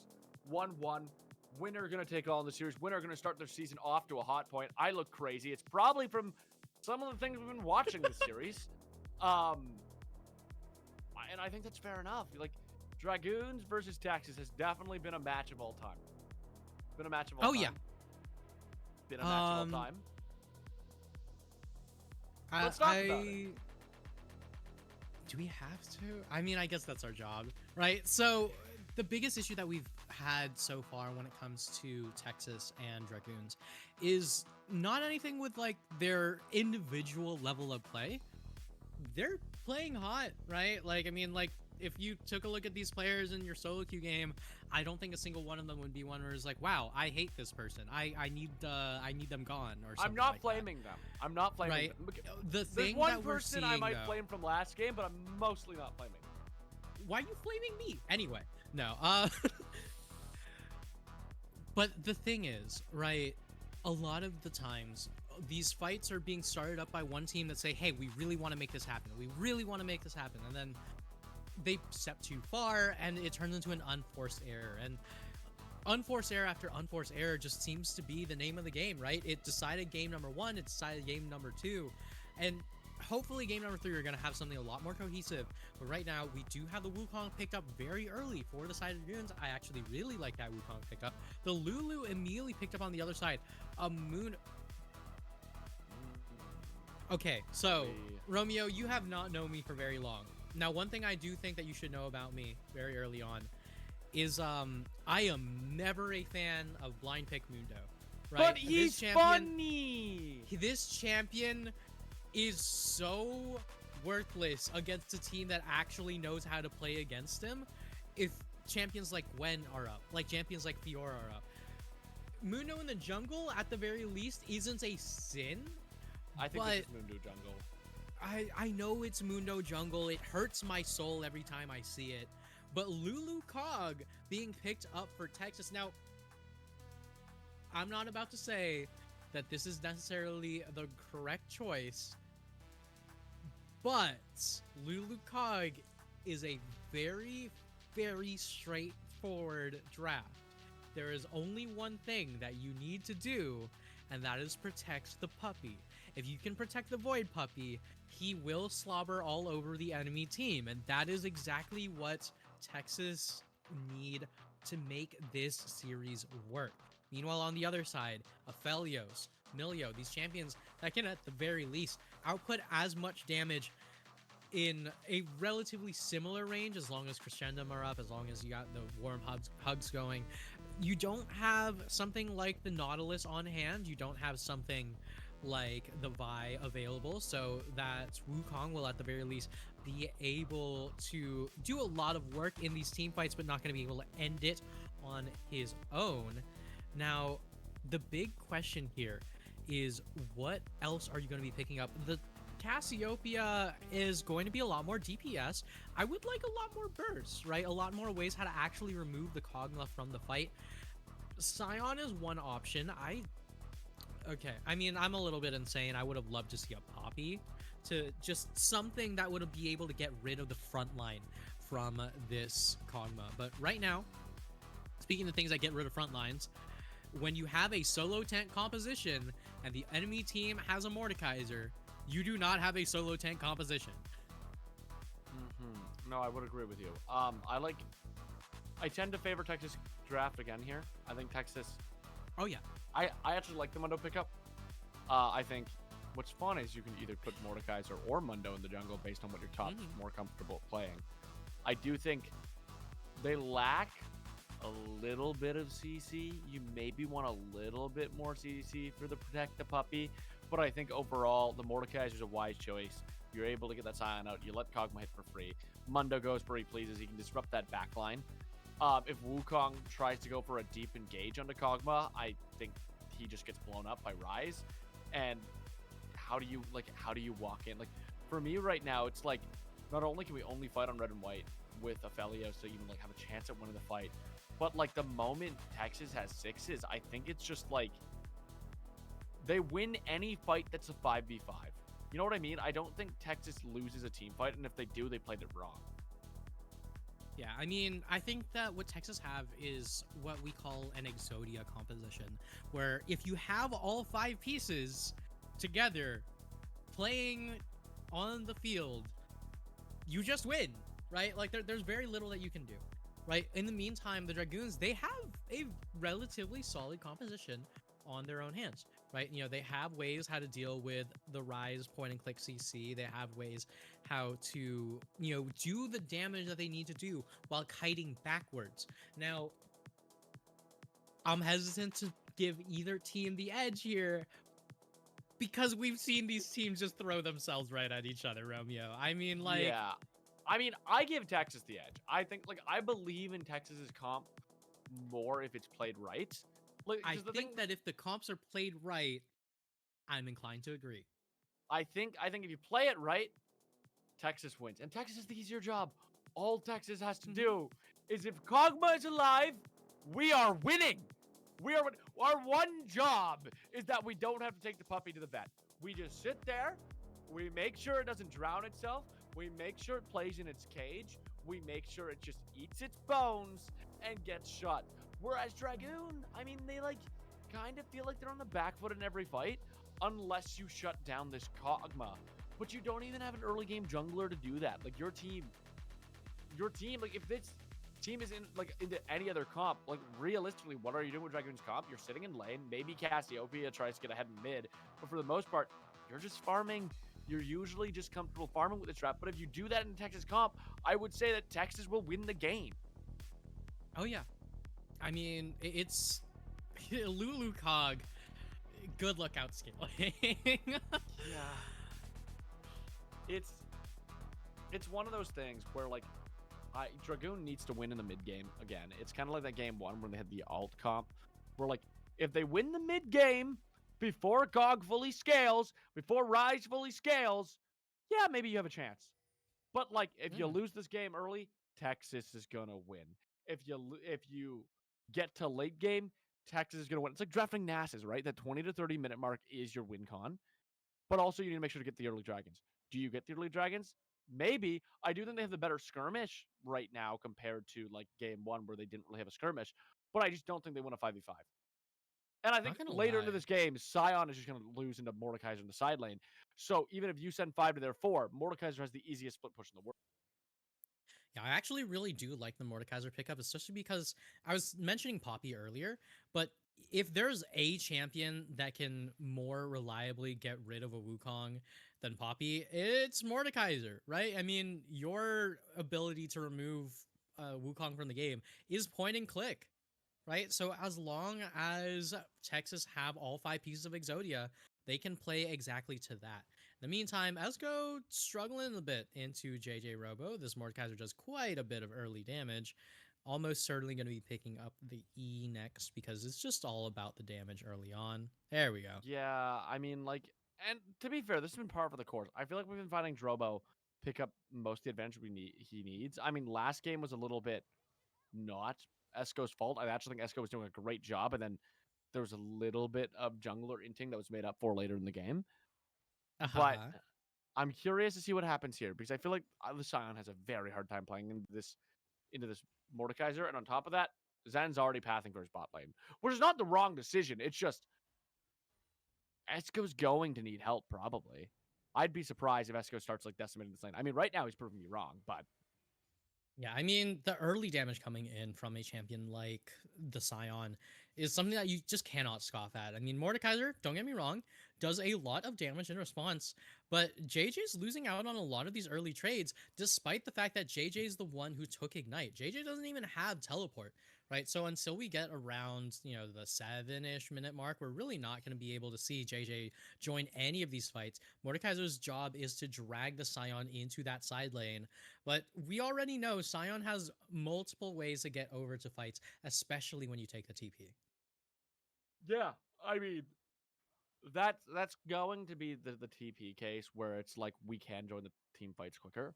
It makes the laning even harder, right? You have a Scion with that TP. You need to play some really good back timings, and you need to hope you're not dying a lot. But JJ Robo, the moment they get this Death Realm, I'm expecting Esco to probably die on repeat, or at least lose a lot of CS for it. Oh yeah, I mean, it would be very very difficult to have a very stable laning phase the moment that you die a single time in top lane, but right now we're seeing relatively stable laning phases across the board. Just good poke coming in from the side of the Dragoons here. Just going to be able to get a decent CS lead as the waves are crashing. So we're going to have to see whether or not Texas is going to be able to pick up these minions on the way back in. But my big question, Romeo, is when exactly does it become the point of no return? When exactly does this Kog'Maw Lulu become, the terrifying beast that we all know and loathe, right? My thought is the moment that you can get Cog to that Rage Blade, right? Yeah, I think the Rage Blade will make a big difference. The question is how long to get there, right? And that's going to depend how much CS can Cuddle Bear and Chingzul deny. How often is Wukong going to get there once he has Cyclone available, right? Because unfortunately, the 3v3 in that bot lane, not the best in the world, right? Like Mundo can try to run down the Aphelios, and if he can do that, they have no damage. But also, I mean, like, I feel like Aphelios, Milio, Wukong objectively have an easier time playing into Mundo, Kog'Maw, Oh Lulu. yeah. Like that 3v3 is deadly. It's just the longer you play the 3v3, the more time away from your top lane attention. And Esco is going to need help. I stand by that. I think once level 6s are hit, what does Esco do here? Yeah, I mean, there's level 6 on JJ. Gonna be able to pick up quite a bit more of the farm as well. The denial on farm hasn't been nearly as big as had been anticipated. Sojan popping the ghost. Yeah, the Ghost is going to go forward, but I will glide, trying to stay alive here, taking a lot of damage. The White going to come out, and that's going to be flood from Cuddle Bear. Now Sojan trying to run back under that turret, isn't going to find it in time. Double kill to Cuddle Bear, and that's going to make a lot of pressure on the Kog'Maw Lulu comp. Lord. You're sitting here trying to raise the puppy, but the puppy gonna be going down first in the fight. Definitely not what you want to be seeing here. And we saw that Sojan just pulled the trigger, just popped that ghost, went on in, didn't land a single one of these infected bone cleavers. And in the end, Cuddle Bear flashing for guarantees that second kill, guarantees more gold over to this Felios, and that could be dire for the side of Texas. If there is a turning point, make sure to put that on your clocks because holy moly, Aphelios will do so much more damage with a BF sword in inventory. Yeah, and it's just like, okay, so they won that fight. That's looking very, very good, right? They I mean, it was just played really well. They got that engage that they were looking to. They bursted the Kog'Maw down, and they annihilated him. They can do that another time. You delay Kog'Maw even longer, right? And you can bully that lane. Even now, you can probably get a good freeze. You're red and white, and that's exactly what they're doing. They're going to try to keep that wave in front of their tower. Kog'Maw isn't going to be able to break it till Mundo gets there, most likely. He can try. He'll lose a lot of health for it. And then it's just down to Sojin to get there, but Sojin has a hole clear before he can do that. Yeah, I mean, Sojan's all the way up in topside. There's very little that Sojan's actually able to do here. And that's one of the reasons why I don't like Mundo all that much. I mean, obviously, champion's disgusting, right? You know, if you need a meat shield, he is the meat shield of meat shields. But if you need to if you need to perform open heart surgery, you have a meat shield, right? Like, and right now, Sojourn doesn't really have the tools necessary as a jungler to actually force anything into a good position, to actually force anything to be playable. And look at this bot lane. Right now, if I'm Texas's bot lane, I am begging my jungler to just walk down and fix this lane state for me because it is rough. And it becomes the question of what do you do if you're Sojin? Do you try to play through mid? Maybe. Maybe you try to play through mid, help Ryze get out, and then you and Ryze go down bot to fix it, right? Maybe you go to the jungle and you prevent Wukong from coming early in this game. You didn't do that, and now you very much need to make active plays. And I think his way to do that is through freeing mid, but I will glide and Cuddle Bear going at it raw right now. Cuddle Bear going to lose a lot of health. Dragon is snuck out from under them. Sojan decided instead of breaking that phrase, he was going to just try to sneak that dragon, knowing Wukong was just going to be going on his clear. Wukong tried to steal it, wasn't able to get it. They do get an Ocean Dragon. That should make lane a bit easier for Kog'Maw. Maybe. I mean, I feel like there's a little bit of wishful thinking here. As Cuddle Bear is going to walk up. Level 6 has the green, white. I mean, both Crescendum and the Calibrum do so much work together. Level 6 being picked up for I Will Glide. And the Kog'Maw doesn't really have too many tools to glide just yet. But as we get to the point where this cog can actually do damage, we're going to see just how the damage is coming out. Living Artillery going to be popped here as he starts trying to get something, but there's going to be the Moonlight Vigil coming up from Cuddle Bear, and just like that, Jasmine forced to use Wild Growth as she tries to get out of lane. Yeah, still has a flash available for I Will Glide, still has the barrier available. Cuddle Bear walking up quite far forward. Here comes Sojin, though. Sojin. Kill just yet. Yeah, Sojin trying to keep them off their ADC. They do it successfully, but the ADC down 30 CS right now. Cuddle Bear absolutely popping off. Meanwhile, up top, I would like to see more coming out of Drobro. I mean, it's very hard. I mean, Esco's just sitting under that turret. But maybe, and I know, I'm pulling an LS by just saying the word freeze on repeat. I seen the angle. We were nowhere close. I seen the angle. It was a good angle. We need to step up a little more. I do appreciate the emote after the we messed up. We know the broadcast seen it. I accept that. At least you were trying to make something happen. That's what you need to be doing right. I mean, JJ's got the broadcast open. JJ's got the broadcast open. He's just saying here. JJ knows. Well, Romeo said I needed to make something happen. Let me try. Oh, I didn't do it. It's the caster fault. Blame Romeo. What does that guy think? This one, that guy's hard stuck plat. It's like all good. It's like all good. Oh boy. Oh boy. Yeah, but in the end, right, we're going to be seeing the Grubs getting the extended trade, I guess would be one way to put it, on this top side here. Sojan walking in, though, trying to make sure that it's not all three of the Grubs. Yeah, and this could be really good. There's going to be a stun up from Blastburn, flash through from Ryze, but Mundo go where Mundo please. There's going to be Cassiopeia locking the man in stone. Cyclone going. Sojan no longer allowed to walk where he pleases, but he burns everyone's ultimate abilities. It's a pretty good look there, that mid lane. They maybe don't get Void Grubs, but they get a lot of health off both Wukong and Cassiopeia. I mean, Wukong will be back healthy by the time he gets to bot lane, but Cassiopeia now in a bit of a pickle. Yeah, I mean, just like that, we're seeing Dragoons just do what they can to hold on to the lead that they currently do have, but it's gonna get harder and harder as the game goes on, right? I mean, Sojan at the very least is able to pick up that heart seal on that Mundo, able to pick up quite a bit of early gold, but two of the Grubbies going down should at the very least make it better for Dragoons. Here comes Sojan. Sojan going to cut him off in the middle of the lane. There's going to be the stun from Blastburn. It does look like it's going to go over to Sojan. Oh, Blastburn tried. Blastburn tried to steal it. Not steal it, but take it. Isn't going to get it. A little unfortunate, but a kill's a kill. You're going to deny a lot of CS from the Cassiopeia. You do that a couple more times, you unlock Ryze. Ryze can walk bot with you. You can win the game. And I think that's what we need to do from now on. I think you got to play through mid. You play through mid.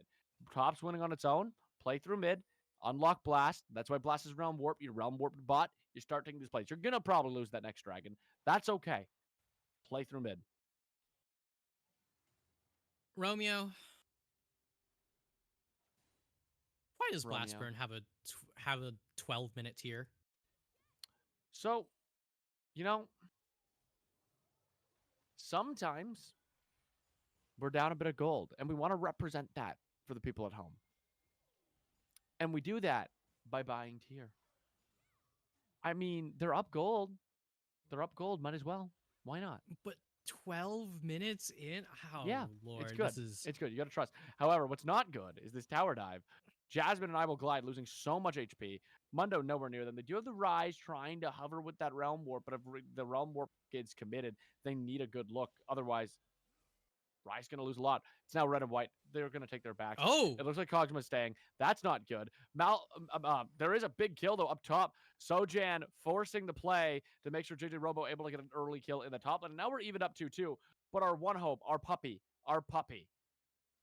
not doing good. Our puppy's not being fed. Our puppy's homeless. Our puppy's broke. No money, no bitches, nothing to do right now. And their tower's gone. Yeah, I mean, I have not seen a sadder puppy since the ASPCA commercials, but we're seeing right here, right? JJ Robo just gets an in onto Esco, gets that one pull in. Here comes the power of the Rylai's Crystal Scepter. Just pull this, monster of a tank inwards, and you should be fine. Able to keep that Scion completely and totally trapped up there in the top lane. So little that you can actually do when this champion actually finishes the Rylai's. My big question is, Oh no, what's what the is point happening of the here? Ignite? Why are we back? Yeah, I mean, I think the Ignite, which is a goal to like use earlier and make that happen. Obviously that didn't happen, and now TP would have been much more beneficial. It's like still fine. I mean, you can win fights I don't quicker. know. I don't I hate feel it. like you just take Ghost. Yeah, I think Ghost is correct. I think Ghost or TP is correct. I even think Exhaust could be correct. I know that's like a little psychotic, but I think Eh, you exhaust if you're able to like alt Aphelios and then exhaust them, you do win that like engagement. It's a little yeah, psychotic, I feel like that one's a little but I bit still think cooking a it's better little than bit too Ignite. hard. I think it's a little bit cooking a little bit too hard just because you already are going to be rushing the Rylai's Crystal Scepter. The big thing about the Mordekaiser pickup here is that the reason why you take it is that way you can always ult the Wukong, right? You can always make sure that your Void Puppy actually gets a chance to play the game when the singular disruptor isn't on the table. In the meantime, speaking of Yeah, disruption, big here game. comes the team Cyclone fight. going to go in on Blastburn, but they're able to peel back. However, the engagement in there with Cuddle Bear, who is up so much gold, has that Storm Razors available. It is looking pretty good for them. The Blastburn, though, Flash? over the wall versus the Zen. Flash Sojan going to be keeping the rest of the team at bay. Here comes Esco and the TP. Same with JJ Robo. All of them there. JJ Robo has that Death Realm available. Zen, not a lot of HP. Is going to take, it's probably going to take Esco into the Death Realm here in a second. Esco going to get caught in the middle of the team, but Robo taking so much damage. There's the flash forward. Is able to claim. Zen misses the decimate, but still has Zen in his death realm. There it is. JJ Robo going to get all those Wukong stats. Has a full shield ready to go as well. Going to walk out of this fight. And now it's a 4v4 left behind. Sojan walking a little bit too far up. It doesn't have that maximum dosage to keep themselves alive, but I Will Glide able to just get a lot of free damage. But with no mana, they can't really continue this fight. I imagine we're going to see 5 backs right here and then just go to the Rift Herald. Yeah, I mean, even Cuddle Bear, who's sitting there at full health, also looking to opt for that back. I Will Glide is going to continue to push out in this mid lane. And I will say, Romeo, wonderful casting. One of the names that we did not hear very much of, though, was I Will Glide, right? This Kog'Maw went virtually untouched in that team fight, went virtually invisible in that team fight as well. Wait a minute, though. Best going to get caught here. There's going to be the pullback. Decimate forward, and Best's going to go down. And the combination of Sojan, Malzahar, the slow from the infected Bonesaw into the pull is doing its work right now for Texas. Oh yeah, absolutely. I mean, this Cassiopeia is one of those things that's a relatively standard pickup in response to the Rise, right? One of those champions that does particularly well into him, right? Anivia's very good, Cassiopeia's very good, but the big thing is that you have to be so prepared to dodge all of these skill shots to be able to output as much damage as possible, as quickly as possible, as consistently as possible. But right now, we're not seeing any of that. Instead, it's two deaths on the side of Dragoon's best. And if this is what we're seeing from the Cassiopeia, are we going to be seeing more damage coming out when the Cassiopeia can get past the point of having to deal with, you know, this Rod of Ages build, right? Just having to wait an extra 10 minutes to be relevant. Yeah, and it's kind of messy because like you were expecting that Cassiopeia to win lane. They did not win that lane. That is probably one of the hardest losing lanes they've had besides like I mean the Scion lane is now getting steamrolled out of control a bit. But like really this protect the puppy comp because of the back of maybe some builds and like Sojan actually like not doing the same Ooh. thing over and over again and finding winning plays for the side lanes. The protect the puppy comp has become less protect the puppy and more do as much work as we can until the puppy wakes back up. Right? Yeah, We I mean, have Puppy did a just finish up the yeah. Rage Blade, though. Yeah, they do have the Rage Blade. They're going to start being more relevant in team fights. But I mean, to make them even more relevant, all you have to do right now is rely on Robo and Blastburn to like keep these sidelines going, prevent team fights from happening. Maybe even give. I'm not even going to disagree. Maybe giving this dragon as well. However, Sojen was looking for a pick. The infected bone saw. I mean, that went so wide, man. That went wider than some people's mums. It's just Oh, nuts. Lord. It's just that was an awful joke. I had something like prepped and I didn't commit to it and just didn't. It was okay. It's okay. It's like sometimes we don't commit to the joke. Like sometimes these teams don't commit to plays. It's okay. I I understand that. I would actually argue that the issue that these teams have is they commit so hard to some of these plays, regardless of whether or not it's a good one. Right now, they Yeah. are going to be dropping the Rift Herald in the mid lane, so Dragoons have the inside track on this dragon. Are you going to play for it though? And right now, Texas A&M Maroon need to figure out whether or not they actually have the strength, have the ability to walk in with 5 people. And Sojan says, "Nah, I'm not dealing with that." Just walks all the way up to Yeah. this top side, takes Sojan's that good. crab, and realizes there is no jungle to take. They actually covered all their bases. Yep. So there's no jungle to take. We are gonna lose that dragon for free. I think they just showed in that bush as well, which means now they're trying to come on this flank angle. They're by themselves. Their team's trying to catch up to them, but it's not a good look here. It's not a good look. We lost dragon for nothing. It's unfortunate. Maybe we go push the top wave instead. Maybe we go try to take the top turret or like some plates or something, and instead we just kind of sit around and don't do anything while they take cloud dragon. Not a good look. Yeah, not the greatest of opportunities here, but one thing that we do know for certain is that Dragoons are holding on to these objectives with an iron fist, right? They already got 2 stacks of the grubbies. They already got 2 stacks of the dragons. And I mean, you did ask what kind of soul we were going to see. I mean, we're finally getting that Chemtech that I mentioned at the Hmm. beginning of game number 1. I So, think it's a cloud soul. we're okay, never mind. You know what? God forbid a girl have Nice try. hobbies. Yeah, like come on. This nope. Your hobby is simply not there. Just like Best's hobby is not farming minions, it's actually dying under tower. We don't let a girl has hobbies. Sorry, Cassiopeia. Not allowed. Sorry, Auntie. Not allowed. Oh man. Either way, Dragoons right now, they're struggling, right? They're trying to get into a position where they can actually make use of their Aphelios' strength, but a lot of the game revolves around just not letting the Aphelios actually participate, right? And the rest of the map is just falling apart away from this. Oh. Oh, I spoke Zen a pulls little it bit back too with a soon. cyclone. I don't really know what happened on that play, but it seems like Wukong just pulled up, decimated the rise, walked away. We like it. Good job, Zen.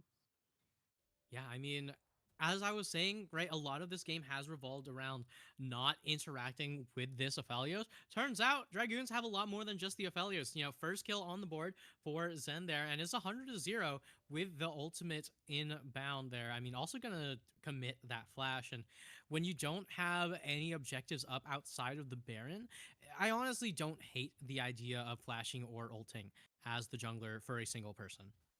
No, I don't either. I think it's good. I think it's pretty good.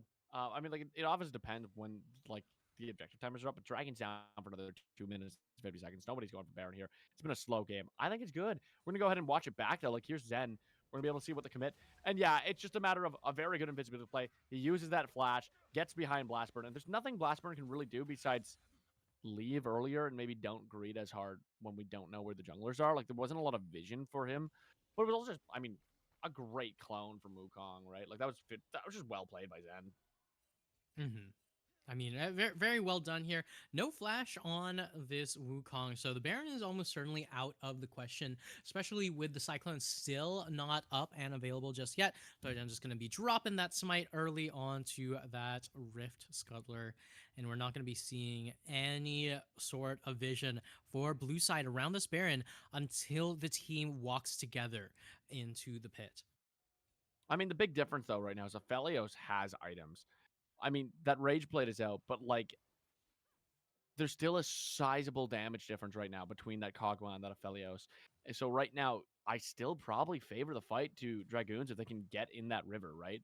I think it is a bit easier for them to play with the damage they have. Of course, like, if everything goes right and, like, Mordekaiser is able to, like, ult the Wukong out of the fight or the Sion out of the fight and they, like, peel for Kog'Maw perfectly, like, yeah, I mean, Texas still wins.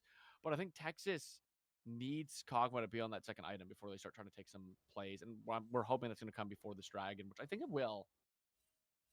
Yeah, I mean, especially when you have these health stackers like the Scion, Oh. I would love to see this cog build into that Blade of the Rune King and, speak and ye shall receive. It is going to be the build path into the Blade of the Rune King for I Will Glide, especially as we get closer and closer to that fully completed They're item. It's so about far 750 down. gold, right? Dude, they're down almost 100 CS and 2 kills. It's like they're really far down. I didn't realize how big that CS gap was. And yet the gold difference is less than 600. Yeah, but I mean, like, if you look at the individual gold, Oh your yeah, Protect no, the Puppy I'm comp just doesn't saying. have a puppy. It's not a dog. It is still a little boy. 4,000 gold difference. That is Oh yeah. rough. Yeah, the Oh, point this that would be I'm a big making here is TP. like that puppy might be in a rough position, but the fact that the rest of the team is picking up the slack just says good things for the side of Texas here. But right now, you have one win composition or one win condition. You have to be playing for it. In the meantime, the wave is going to get pushed out in the mid lane. Dragon coming up in 7 seconds. Sojan might be caught out a little bit. Sojan goes where Sojan pleases. It's Mundo, right? We're just going to keep throwing the bone saws. A lot of poke actually coming up from Sojan onto Esco, which is very, very good.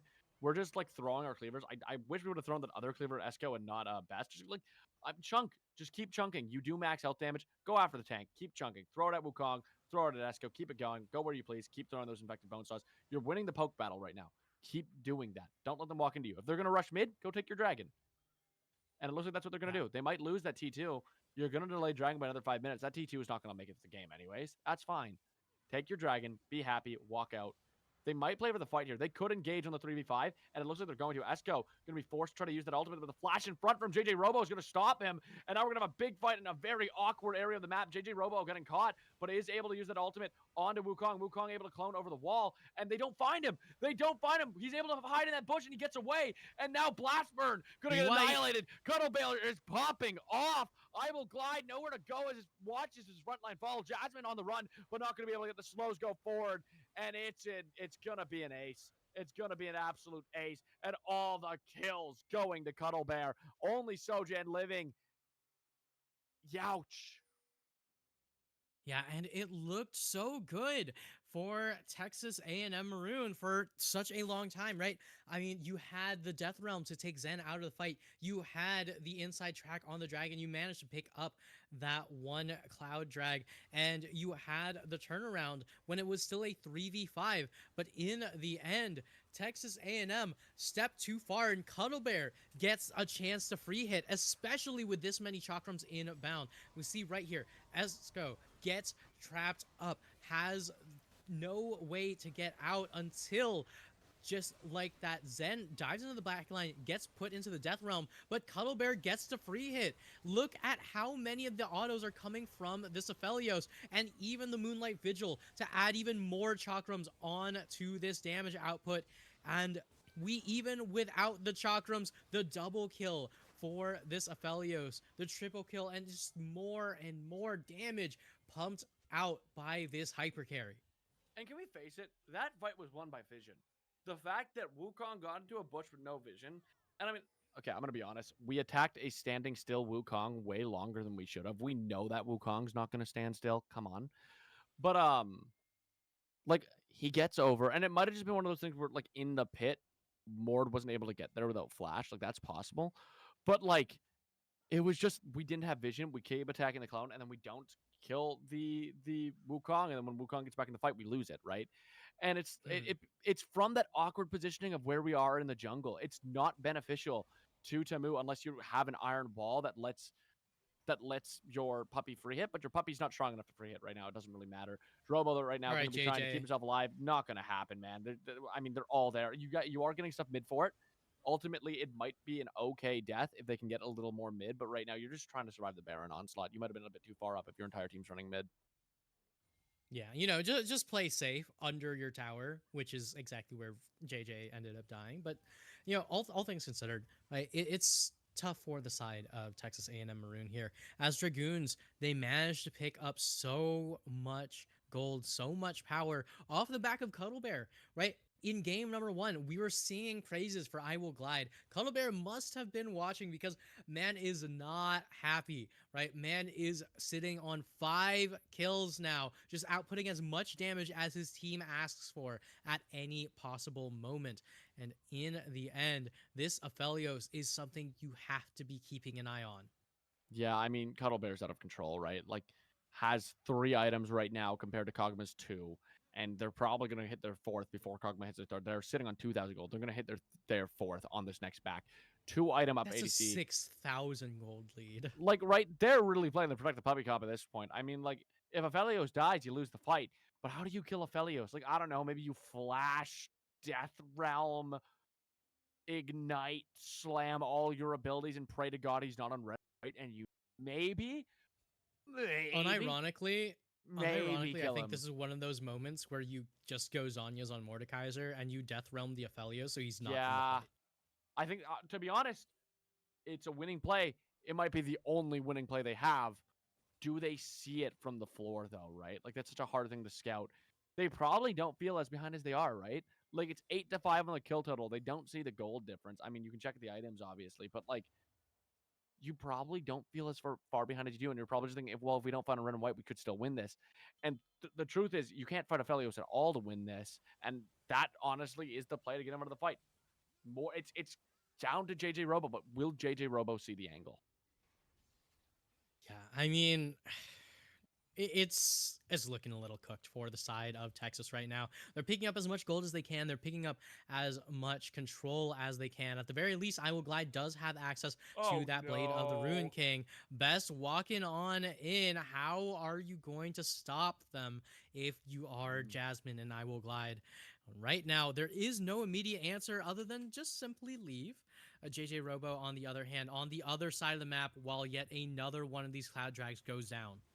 Yeah, and at least this time we're pushing waves. I kind of wish we would have seen Lulu and Kog'Maw walk to the top wave and help push that turret. We didn't really see that. They like kind of hovered there and then walked back to lane.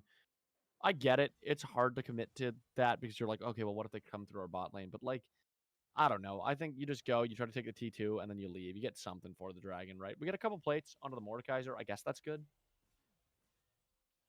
Yeah, I mean, But gold now, is gold. At the very least, you have the Leandri's pickup as well. Wild Growth use, though. Here's going to become the charging and Scion. Does miss, but gets close enough to get the slows on Jasmine Wolf and I Will Glide. And now Jasmine Wolf going to go, I Will Glide. There's nothing you can do. You can't really save that. Is able to flash forward, but it's not going to be enough. I mean, the range of Aphelios. Wow, it's enough for now, but it does cost lives at Sojin and JJ Robe unless they can turn this around. Esco going to knock up all 3. And yeah, I mean, like, I guess we protected the puppy, but I think we dropped the puppy there because the puppy doesn't do anything. The puppy's not useful right now. We're throwing our lives away for a terminally ill puppy with like 2 legs. Oh my God. The puppy is saved, but the rest of the house is burning down around him. I Will Glide has no way to walk forward in these fights. Sojan, even on that Mundo, just not tanky enough to be the thing that keeps this Kog'Maw in the fight. Level 13 on the Kog'Maw has as much range as possible on that W, but still not going to be nearly enough damage to make these fights come to fruition.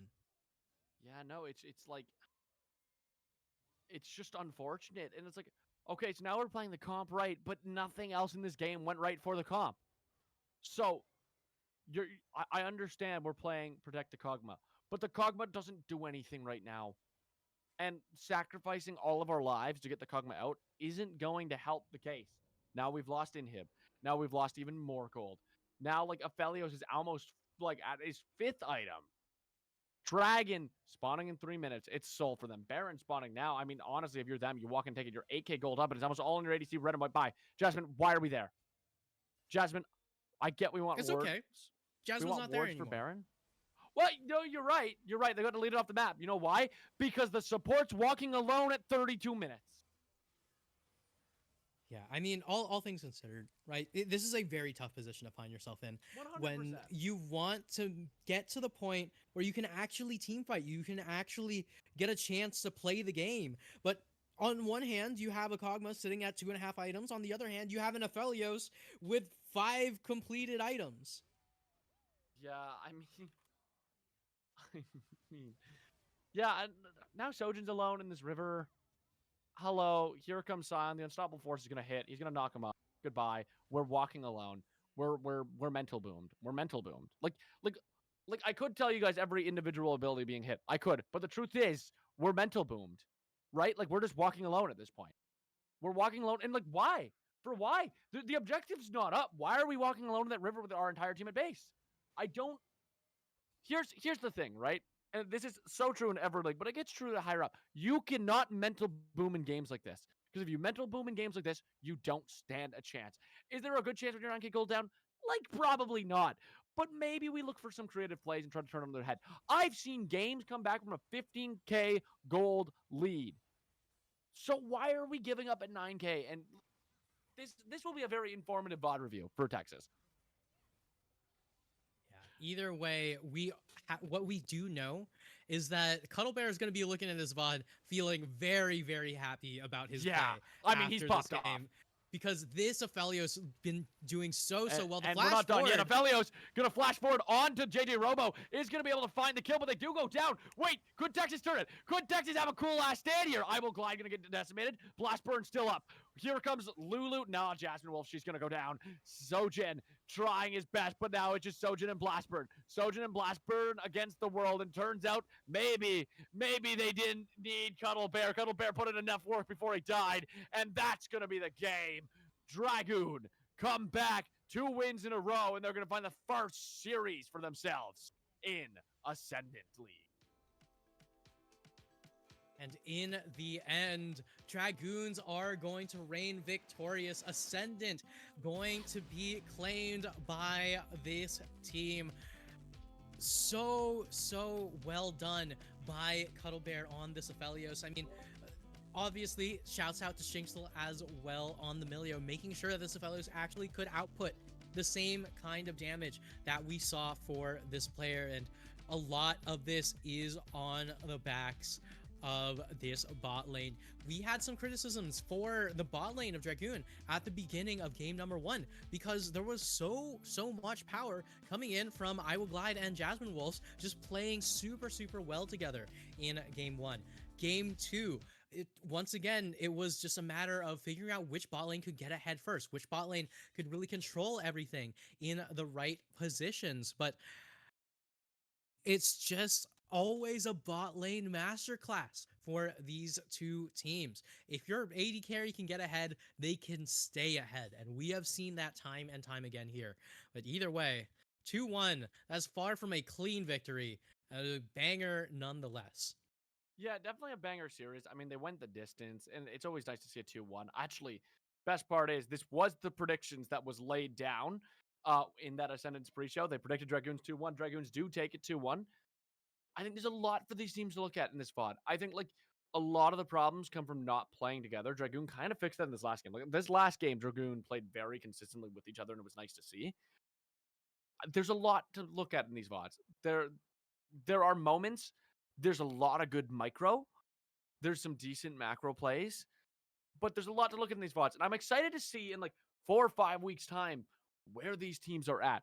Are these teams still playing the same way? Almost certainly not, right? Like 5 weeks is a lot to do in a league like this. And I'm curious if either of these teams make playoffs, what does a playoff run for Dragoons look like? Are they going to play all these games like this game 3? If they do, I mean, they could go to finals. Oh yeah. If Texas can be on the same page like they were in game 1 for a lot of it, they could make a far run as well. The question is, how much more will these teams synergize by the end of the season? Are Dragoons and Texas going to be a rematch we're talking about? Or is it going to be, oh yeah, do you remember that first game? They ran to the bottom. How hard are these players going to train? I don't have any doubts. There's a lot of good work being put in. I want to see what the future looks like for these teams. And that's what this series has got me curious about.